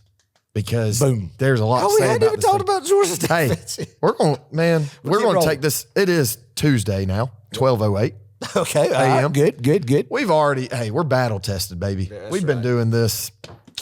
We've been staying up late for the past several nights, thanks to just the craziness that was that road trip. But anyway, Georgia's defense, Adam, like we said earlier, this is as good of a defensive performance since Clemson in 2021. Yeah. There was gang tackling. There were hats to the football and getting after the quarterback. You dang Our right, pursuit baby. angles You were dang better. right. Glenn Schumann and company disguised some blitzes and coverages. They just put Quinn Ewers in a bind, and Arch Manning for that matter. Yes, the picture that sums it up is, I know everybody's seen it, circulating the interwebs, is Arch Manning and Quinn Ewers sitting there like they've seen a ghost. Just Like traumatized, do man. your best, Quinn, because I think he was on that side. And I'm March. Okay. Just sitting there like, and it was shell-shocked. They were not anticipating Georgia's defensive front to be as physical and fast as they were. I truly believe that. I mean, that expression says it all right Well, there. and I think, let's talk about the line, because you just brought them up. I think, and you said this, a healthy Warren Brinson and a healthy Michael Williams, man. It makes a huge difference. It does. And then you add maybe a healthy Jordan Hall coming back, and the Jordan Hall with some limited time too. And then you get a healthy Michael Williams, and you have those to complement doing whatever you need to do with Jalen Walker around. My gosh, man. It's unreal. Well, Jalen Walker, he played out of his mind. 8 solo tackles, 3 sacks, 3 tackles for loss, which would have been the sacks, and a fumble recovery. He's getting a lot of the love. Let's talk about him some. But one more guy who played fantastic, I thought. A guy that is not going to get the same amount of attention, but should. Damon Wilson, man. Really starting to emerge as an elite pass rusher. We've been talking about his speed. You've brought him up the past couple of weeks. Yep. His speed off the edge is elite. Yeah. And the stats won't show it, but, man, he played a fantastic game. So, Adam, talk about Jalen Walker, Damon Wilson. Man, exciting.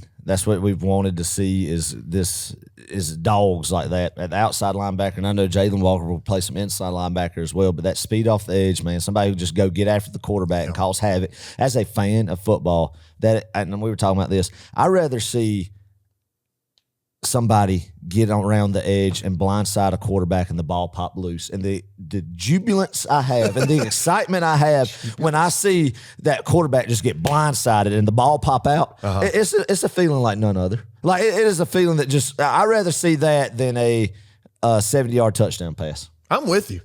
100%. Gosh, like, I'm with you. As far as top in-game, just experiences, outer body experiences of just pure excitement. That is my favorite one right there, and I got to see it a couple times Saturday night. Man. So it just it left me on a cloud, and I told my wife that this is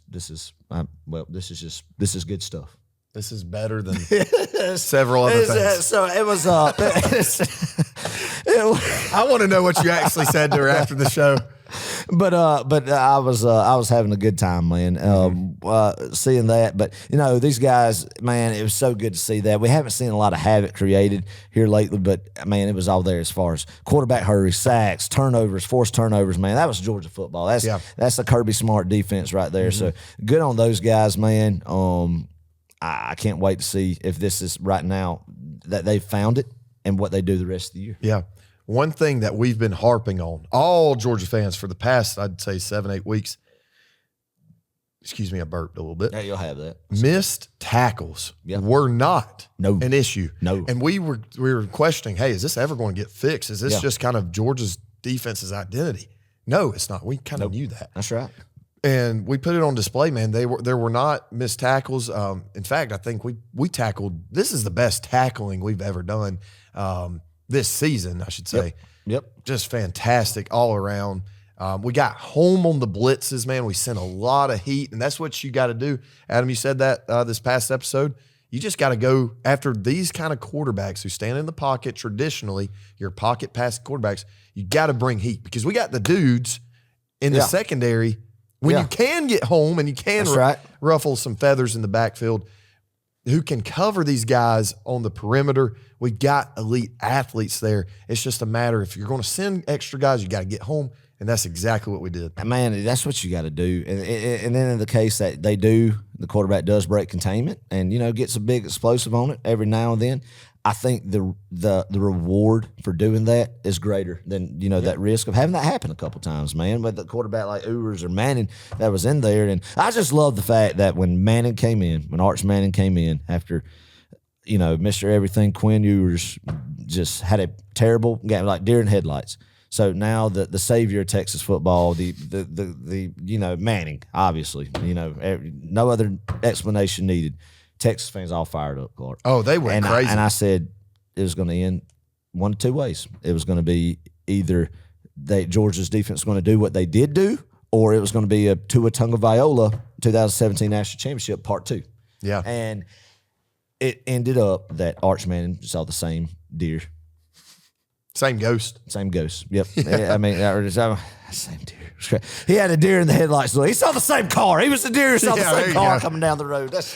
Or the same rifle. The same guy. So right. So he's just. I mean, I love the fact he scrambled, got the fans excited a little bit. Oh yeah. But then he tried to just pull up what Bo Nix used to do, Clark. Remember how he did one of them back, then try to run 10 yards back, play some backyard ball. Yeah. Got tracked down, a 12-yard loss. Then he got exploded, fumbled the ball again, and then he got pulled out, which I think is going to be crazy. And what's going to be fun to listen to is reports out of Austin, like they gave Arch a series or two there. Maybe some people might have thought, man, Arch did better than Quinn. Then they brought Quinn back in, so it might create a little controversy down there in Austin. So I don't know what's going to happen. Could we get a divided locker room on I'm Team Arch or I'm Team Quinn? See 2018 Georgia Bulldogs. So, I mean, I don't know what will happen there. I mean, or is there going to be some jealousy from Quinn, thinking, that a Wonder Boy is going to come take his spot, even that, and Quinn, he's a cover athlete on the new NCAA football game, and probably had all the glitz and the glamour.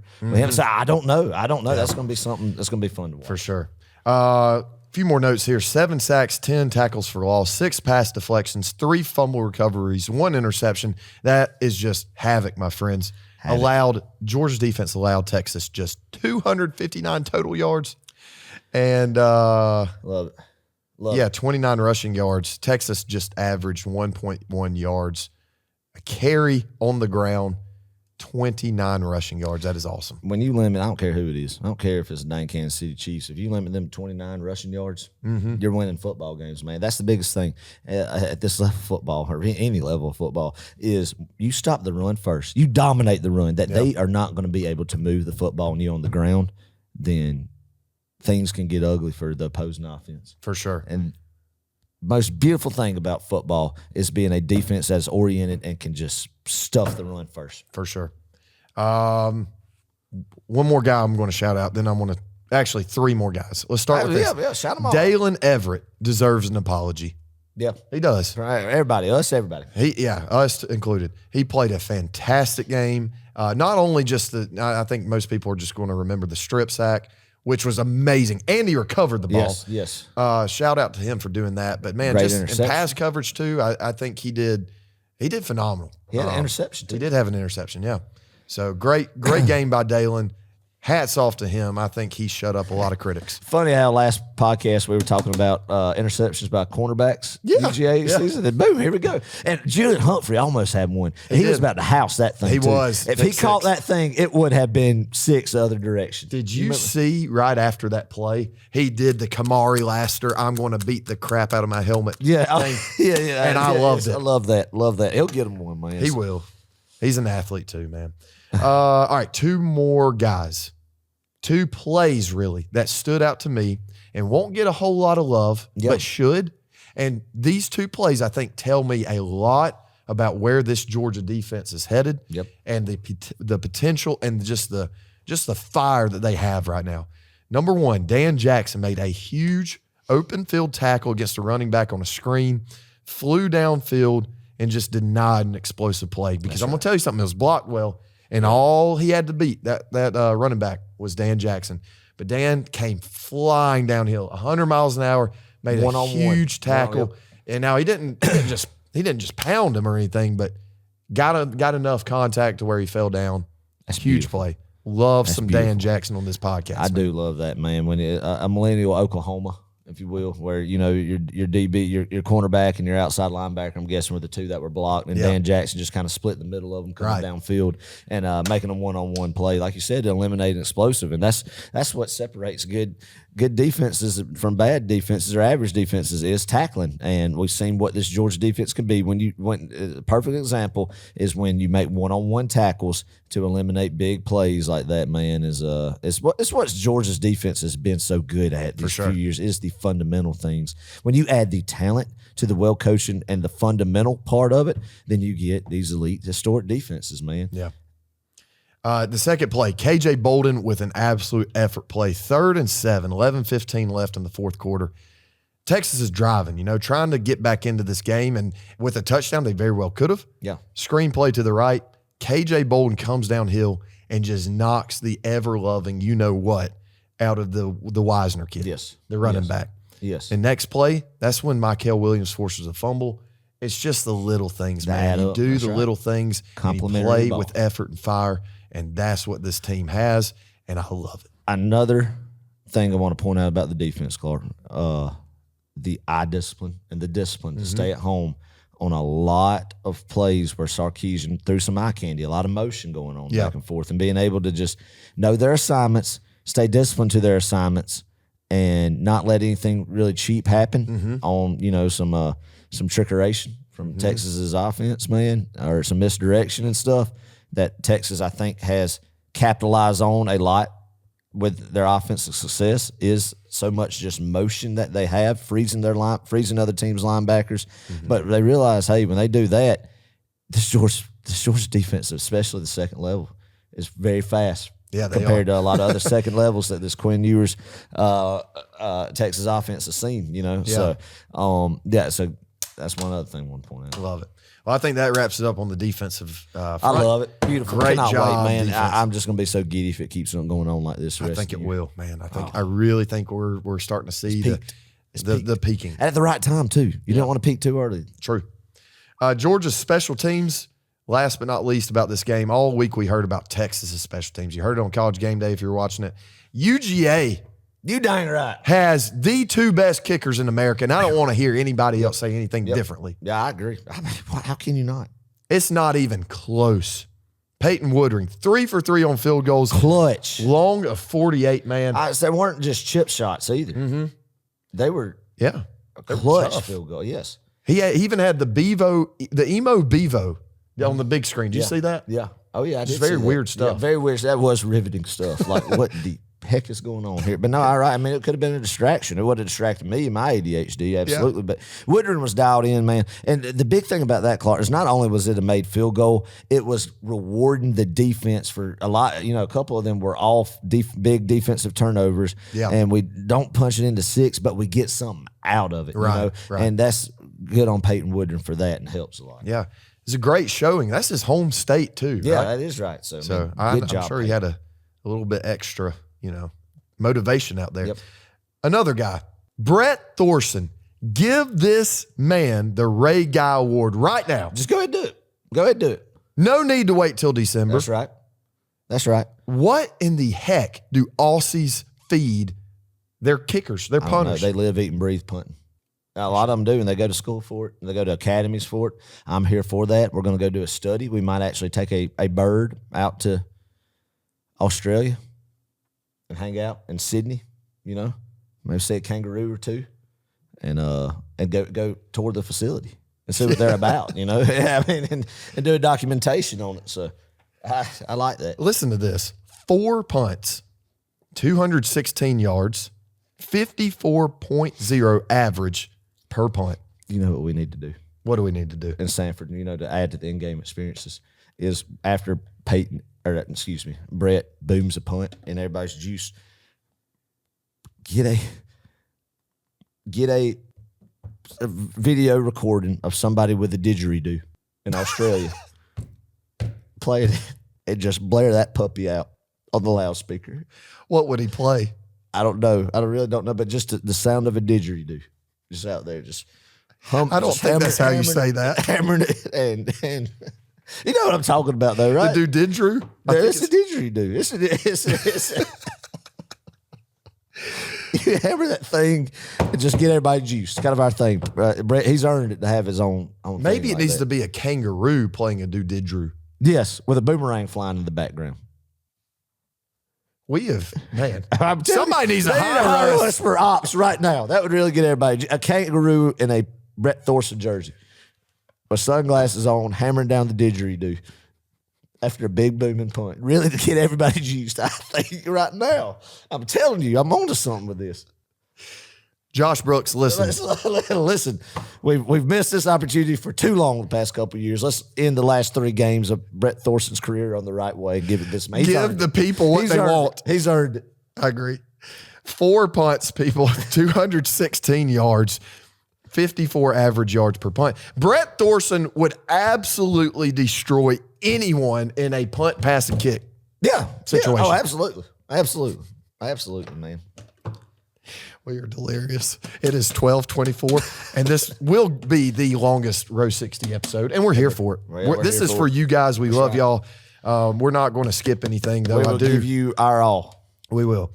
Anthony Evans, last note on special teams. Anthony Evans had a few good returns as well. He did, man. Anytime you can get a free first down, i.e. 10 yards on a punt return, that's huge. Yeah. Big fan of number 5. Love his confidence that he has, the swag he has as a ball carrier and a receiver out there. I like him. I hope he gets more of a role on offense as well, because I think he is a guy who's going to keep, as he progresses in his career, a big playmaker for us. Yeah, he's special from teams and offense. He's from Texas too. Yeah. He had 5 punt returns the other day. Did you watch a single one of them? I saw it when he was running up the field, and I knew he had secured the ball. Yes, but no, big games like this, I do not watch a Georgia punt return. I can't. My nerves can't take it because there's nothing more demoralizing again. Yeah. To me in the game of football. Like I said, there's nothing more rewarding than seeing a strip sack. Right. There's nothing more demoralizing to me is when your defense gets, because I'm a big defensive guy. I love defensive football more than the offense by far, man. I mean, yeah, I love seeing the offense score. You got to do that to win a football game, right? Love, all that stuff. But I love defense, and I focus on defense first. And so when I see that we've buffed a punt and just have to give the ball back, it just punch. demoralizing. It is a punch in the gut. But it makes you want to say it's weird. a I'm weird. bad word. I got issues. I got a problem, but I just can't. Oh, man. Well, looking ahead, let's a little trip recap looking ahead. Over the course of 77 hours, I don't know if this is a fun fact or what it is. This is an absurd fact. 77 hours, Adam, I only got 7 hours of sleep. Mm-hmm. I think you even got less than that, maybe? Yeah, probably so. That's barely 2 hours per day. Yeah. Are we psychotic? We got issues. We got problems. This time we're weird. We're weird. Let's just not act like we're normal. Let's not act like it's normal that we're doing a production at 12:23 in the morning talking about 18 to 22-year-olds and how they play in a game on a 100-yard field with a ball. Let's not act like it's normal. Let's not act, we call it what it is, and to do what we did this weekend even amps up the insanity, and we're weird individuals, and we thank y'all for listening to us and accepting our weirdness. Well, we hope you accept our weirdness and listen to us. And your weirdness too, because and y'all y'all it's much too. Yeah, that's so if true. we're weird, you're weird too. Well, if y'all do enjoy listening to us, what you need to do is get prepared on November 1st at 8 o'clock p.m. Eastern Standard Time, Friday night. We're going to do another live call-in show, good, Adam. Good. I didn't even run this by you. All right, just say, I love it. I'm here for it. I love it. And can I make an announcement now? Okay. We're going to put a bow on Texas, Clark. We're going to do it.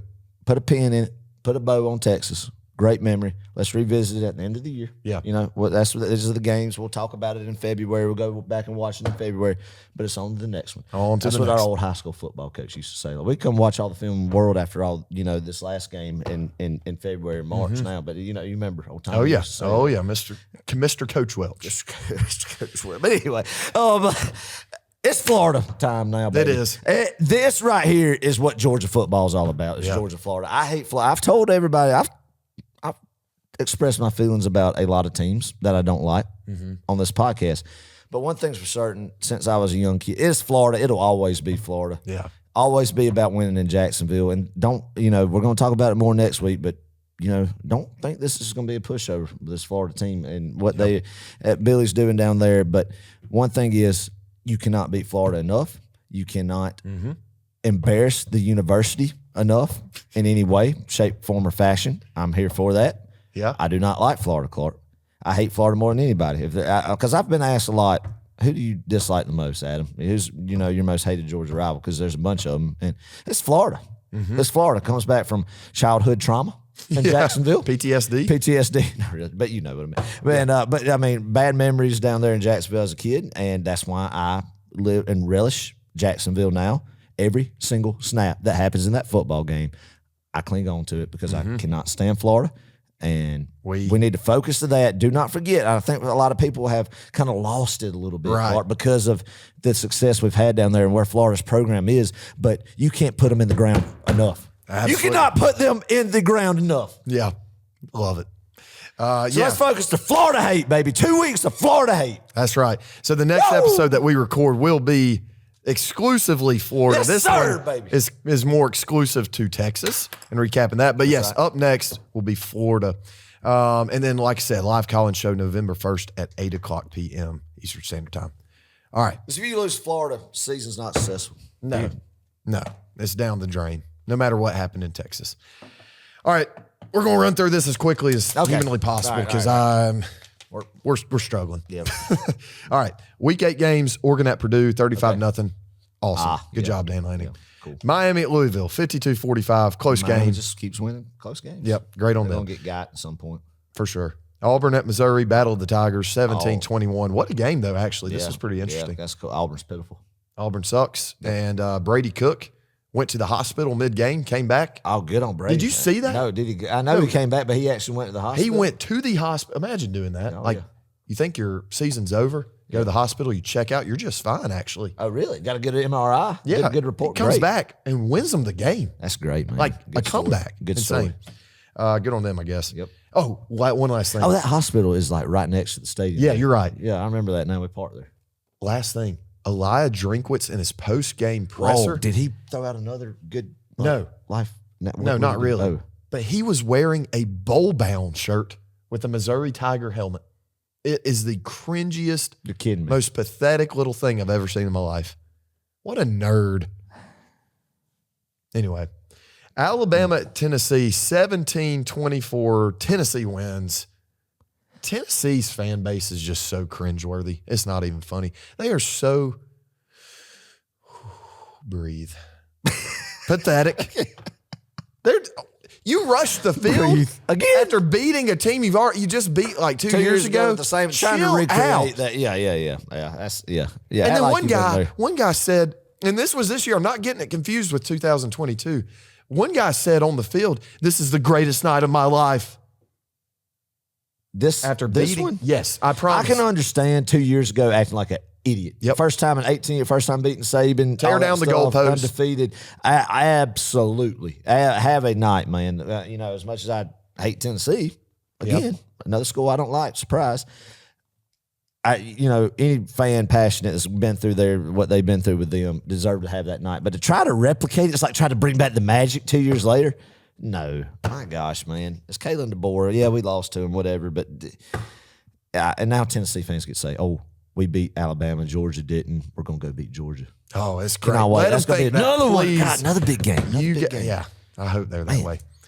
LSU at Arkansas, 34-10. I did not watch a single snap of this, but hey, Brian Kelly, man, they're playing pretty good football right now. Yeah, they are. They're playing real good football, man. And yeah, man, you get A&M, LSU right in the thick of a SEC championship hunt. There is a scenario that if A&M beats LSU, if A&M beats LSU and then LSU wins out after that and A&M wins out after that, that will be your SEC championship, even if Georgia wins the rest of their remaining games. That is wild to think about, actually. Yeah, that's pretty crazy. So that's week 8 games. I'm sure there were more we're not going to talk about. That was just what we picked last week. And then we're going to do some this week, and we're going to roll through these. All right. Number 12, Notre Dame, 12.5 favorites at number 24, Navy, 12 o'clock ABC. Oh, I love Interesting this. game. God, I'm going to watch this. Give me the midshipman. Ooh. Historic program right now. Notre Dame, I don't know. Maybe at the academy,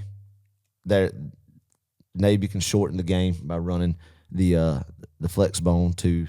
Wait, do they even still run? They run the flex bone. So run the flex bone.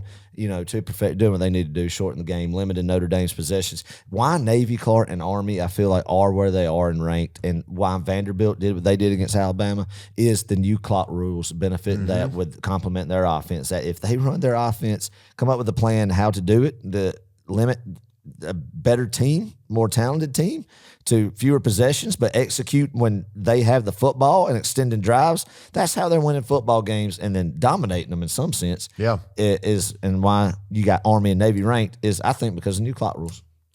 I like it, Adam. I'm actually with you here. Navy with the outright upset. Yeah. I could definitely see that in that scenario. I mean, all you got to do is shorten the game and just run your offense and do what you got to do and don't turn the ball over, and you're going to win. I mean, Notre Dame, I haven't watched a lot of them this season. I'm sure they're very talented, but I like Navy. And I'm not going to pick against a U.S. Navy or academy. Armed Force. Service that's academy, right. It's not going to happen here. Oklahoma at number 18, Ole Miss. Ole Miss is favored by 20.5 points. 12 o'clock ESPN. Adam, Jackson Arnold. I don't know if you heard this. He's starting this Saturday. Oh, they're bringing him. You're bringing him back. Well, Oklahoma fired Seth Littrell, the offensive coordinator. Wait, what? Yeah, they did. After this past weekend? Oh, after getting Shane Beamered, they decided they needed to. Just the aftermath was just, it had to be done. Right. So something had to be done, right? I mean, there had to be some bait cut loose, Yeah. So that's what happened. So is it too much for the Oklahoma faithful to overcome? They're gonna get smoked in Oxford. Their season's done. Like I don't. They might beat Maine. They played the Maine Bears. How do you know that? I saw a helmet schedule actually today of kickoff times for Georgia Florida week, and Oklahoma and Maine's were up there. But then after that, they play LSU. I forgot who, Alabama, somebody. Like they're not gonna. They're gonna beat Maine, and then that's the only game they're gonna win the rest of the year. God bless them. I mean, I don't really like them, but I don't hate them. So I'm not anyway, a Venables fan. Let them crash. that's true. Yeah, that's true. Give me Ole Miss too. Big. They're going to cover, I think. Number 20, Illinois at number 1, Oregon. Oregon's favored by 25, 330 CBS. Yeah. Adam, is that too big of a spread? That might be too big of a spread. Give me the Ducks obviously winning the game, but maybe Illinois covering. Yeah, same here. Ducks win. Illinois definitely covers. Yeah. Yeah. 330 CBS. I guess Gary and Gary. Gary. I about said Gary and Vern. Yeah, gonna be on Gary the call. and Brad going to be out there for a fun, thrilling game. Number 11, BYU. 2-point favorites at UCF. It's selection 330 ESPN. Glad that we got a little Big 12 ball. On the slate here. Okay. Are you taking the Gus bus or are you going with the Mormons? No, I'm going with the Mormons. Just coming down to Orlando, exposing a little skin, catching some UV rays, having a good time. Everybody's traveling out there, getting out of Provo. Going to Orlando. Everybody's going to have a good time going to Orlando, but ultimately be a business trip, and the Cougars coming out victorious. I think BYU plays pretty good at home, Adam. I'm not so sure how they've been doing on the road. I could be dead wrong about this. Yep. UCF is not a bad football team. Yep. I'm going to get the UCF with the upset. So. All right. Number 21, Mizzou at number 15, Alabama. Alabama favored by 13.5. I don't know the time of this kickoff. I'm going to assume it's 3:30 ABC. Who do you got? Are you going to do it? Are you going to do it? Alabama. Alabama. I don't know, though. This Alabama team is just not good. After they play an all-worldly game against Georgia, and then they look like crap For the next few the weeks. last 14 quarters since coming out of the thing, get the half at Georgia at the Georgia game, they've looked just very pedestrian, Clark. Very pedestrian. So you're going with the Bama. Yeah, I'm going with Alabama still to win this game. I just don't think Missouri will win it. Maybe if it was in Faroe Field, at Columbia, that they might would win. But I could be wrong. I hope I am wrong. I hope I'm completely wrong. But heck, Mizzou might do it. I don't know. That would be so funny. I'm going to go with Alabama, but I do think Mizzou covers, keeps it real, real close. Yeah. But since it's in Bryant-Denny, God, that fan base, they've got to be just the wind taken out of their sails. I love it. All right, number 5, Texas at number 25, Vanderbilt. 415 SEC Network. Texas is favored by 18.5. Yeah. Is that too high? Yeah, it's going to be interesting. We're going to hear a lot. We're going to know a lot about Texas's team and their culture. Playing Vanderbilt. No, yeah. I mean, it's true though. It's true.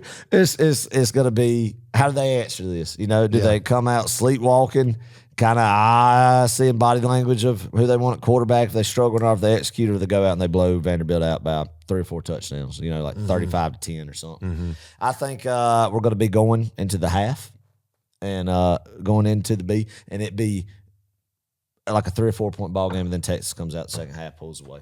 I think you're right. I think Texas, it will be very close going into half. Texas does pull away, unlike Alabama, did. So I don't think there's a point in which Vanderbilt leads, but they do keep it real, real close. All right, number 3, Penn State. Okay. Timeout. Just if Vanderbilt does win this football game, we really do need to start considering talking about them seriously in the SEC title race. I mean, seriously? And would own the tiebreaker. What world over Georgia. are we living in, folks? We're living in a world, Clark, that highly unlikely that it happens. But if Vanderbilt wins out, just say they do. Yeah. And let's say the Dogs roll. Let's say we beat Ole Miss 52-0. We beat Tennessee 41-14. Yeah. Georgia.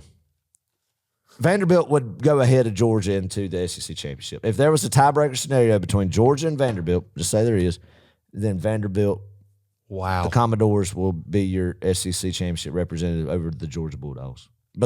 And there is a world in which that happens. Because you go to common opponents, and Alabama lost to Vanderbilt. Alabama beat Georgia. Wow.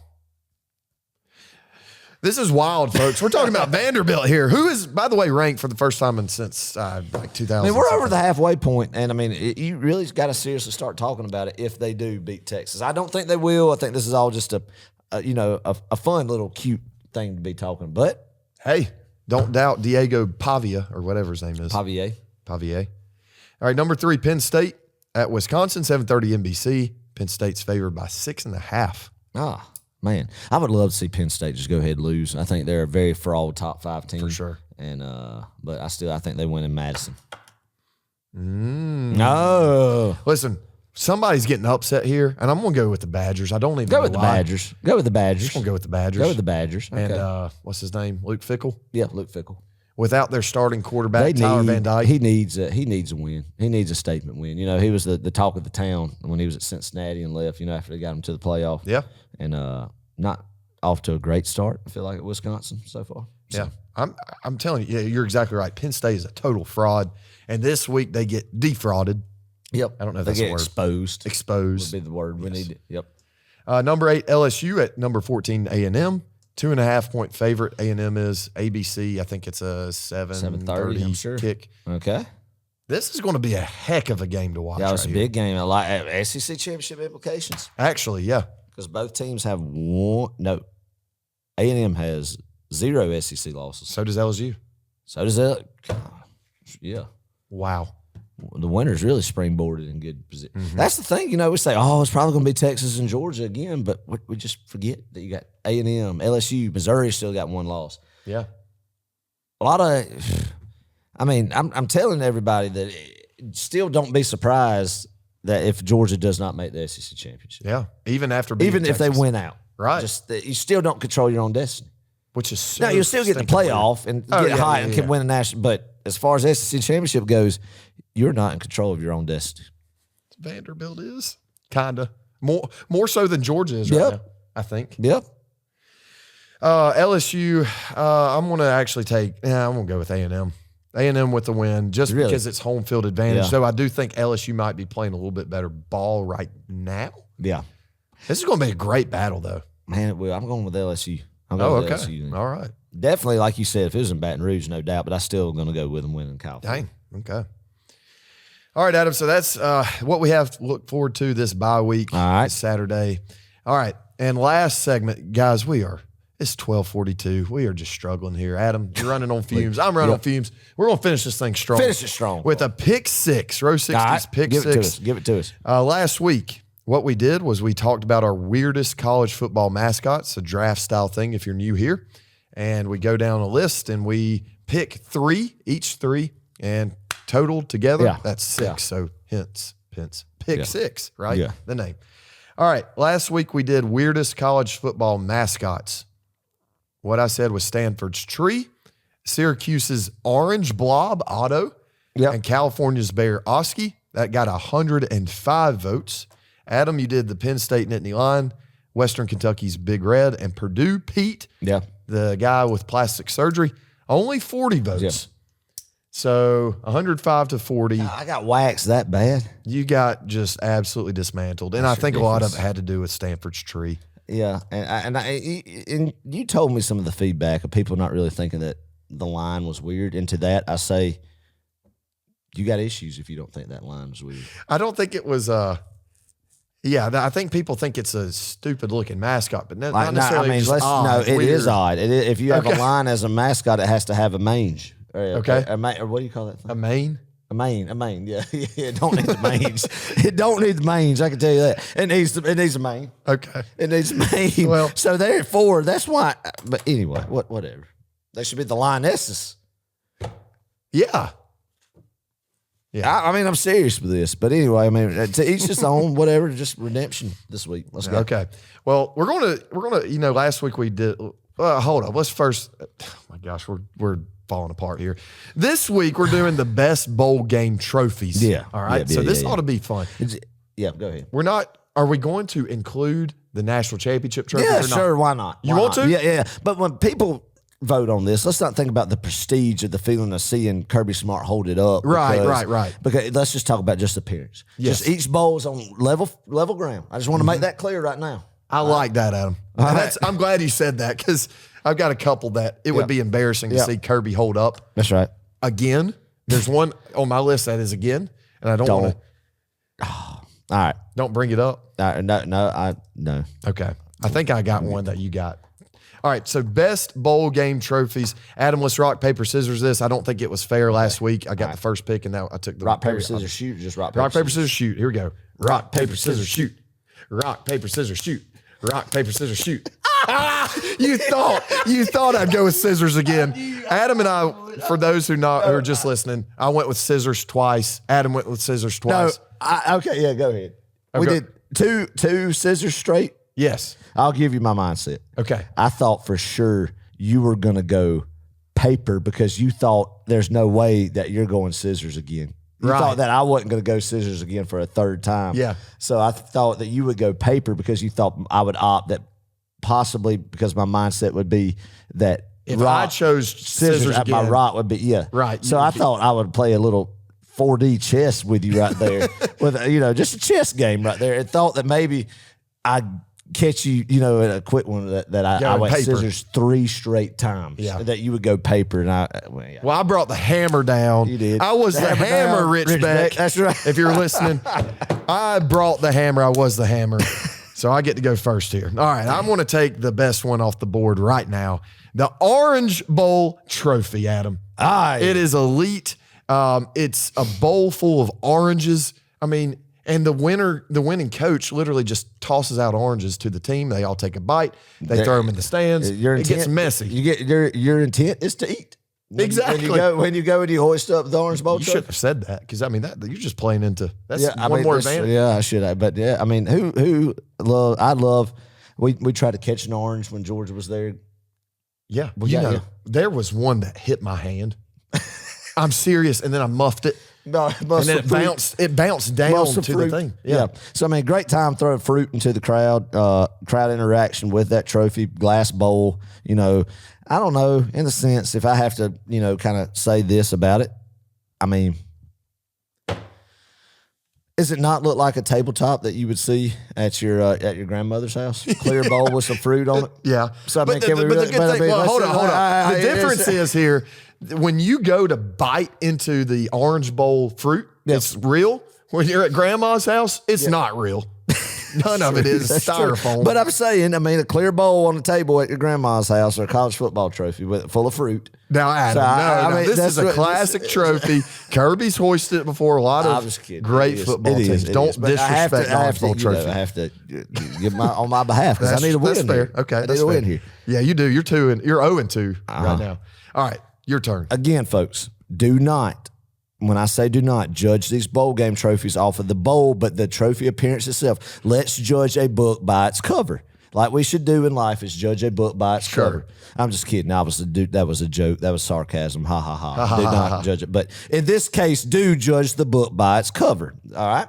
So I'm going with the Liberty Bowl. Oh, I'm going with the Liberty Bowl because I love America. I'm a proud American. Love the symbolization of the Liberty Bell. Love everything to do with American symbolism. Okay. Give me the Liberty Bowl in its glory with its crack. Honestly, the Liberty Bowl should be played in Philadelphia, not Memphis. If we really want to read that, let's just use common sense on that one, folks. But trophy's great. Kirby's first ever trophy hoisted.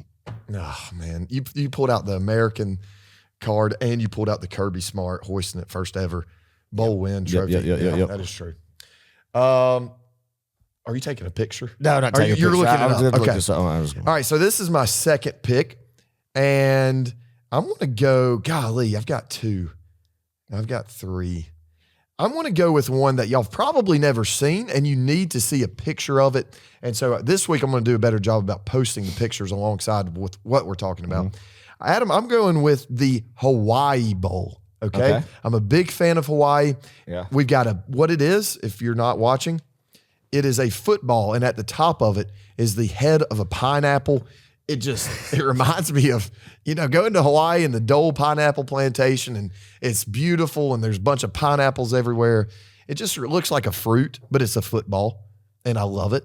And it's enclosed by this glass. It's really pretty, and I'm sure it's a very heavy trophy. I think a good trophy is a heavy one. If it's not heavy, if it doesn't take multiple people to hoist it, no, you're right. It's not that Did you good. really win a big game? Right. So I'm going with the Hawaii Bowl trophy. Once again, look it up, folks. You need to. Shout out to William Hearn. Last week, he looked up every single one of the mascots we were talking about. Oh, really? Good. And him and his wife, Hannah, Good. They kind of debated. They kind of learned. Good. They Well, learned good, about good, some good, mascots good, on Row good. Love to 60. hear So, that. Love to hear that. That's Yeah. what we're all about is higher education. oh, is this what higher? Yeah, but obviously is going to, when you listen to us talk, it is definitely going to You don't know what you're doing yet. enlighten you. Yes. You're right. sure. Yeah, of course. All right, Adam, you're up next. I'm going with the Las Vegas Bowl. Ooh. Clark. Type in the Las Vegas Bowl. Okay. I saw this one earlier and I Did you? almost put it on my list. I like the glitz, the glamour Okay. of what the Las Vegas Bowl trophy has. 3 columns, if you will, coming up that you have a nice white football with some decorative crystals, multicolored, glistening in the nice Las Vegas Coliseum, whatever it's called, what I forgot, Allegiant Stadium. I don't know what it's called over there.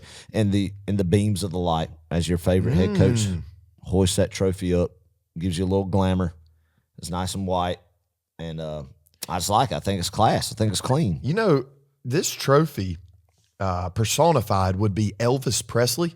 Okay, yeah, Like Elvis in his white jacket and his gold and the glasses and there's some jewels everywhere. I like this one, Adam. I would say the Las Vegas Bowl is it hasn't been around for long, has it? The Las Vegas Bowl? It has not. It has not. And Adam, you're a big traditionalist. I am, but I think right this- now that I need to go with Something with flashy, modern. Yeah, Okay. yeah. The Las Vegas Bowl, good pick, Adam. So I get to pick next, right? Wait, no, I get one. Oh, that's right. Let me have a turn. All right, Adam. My last one, my third one, is the Fiesta Bowl trophy, baby. It looks like the Eiffel Tower. It does. Yeah. We've got like a multi-tier. This looks like a wedding cake. We've got a multi-tier It does. thing. You've got to look this one up. The Fiesta Bowl trophy is a very heavy trophy, I would imagine. It probably takes 4 offensive linemen to hoist this one. It has at the bottom of it, it's like 2 guys, and they are holding up the rest of the trophy. That's one layer. Yep. And then the next layer, you got another 4 guys in an offensive lineman stance. We've got a good, shimmy action going on there. Yeah. And then at the very top Shimmy action. is a football. I mean, this thing is like 5 feet tall. It's huge, and I love it. And I really want the University of Georgia to win one of these. Yeah. Because I would love to see which players would actually hold this up. Yeah, it's that thing up. gigantic. That is big. You're right. You're right. Gosh, dang. So the Fiesta Bowl trophy, man, that's a place I've always wanted to go see and play a game at. Isn't that in Arizona? One of the New Year's Six, the Cotton Bowl and the Fiesta Bowl is the only ones that Kirby doesn't have yet. Yep, that's it. New Year's Six Bowl. Yep. So Fiesta Bowl Elite Trophy. What you got, Adam? I love it. That's good, Carl. That's good. You're not going to see this one coming. I'll go ahead and hit the Google machine up. All right, I'm ready. The New Orleans Bowl. Ooh. Bowl trophy. Let's see here. Get a good close up of it. Oh, Adam, I don't know about this one. Nope. You're not looking at it.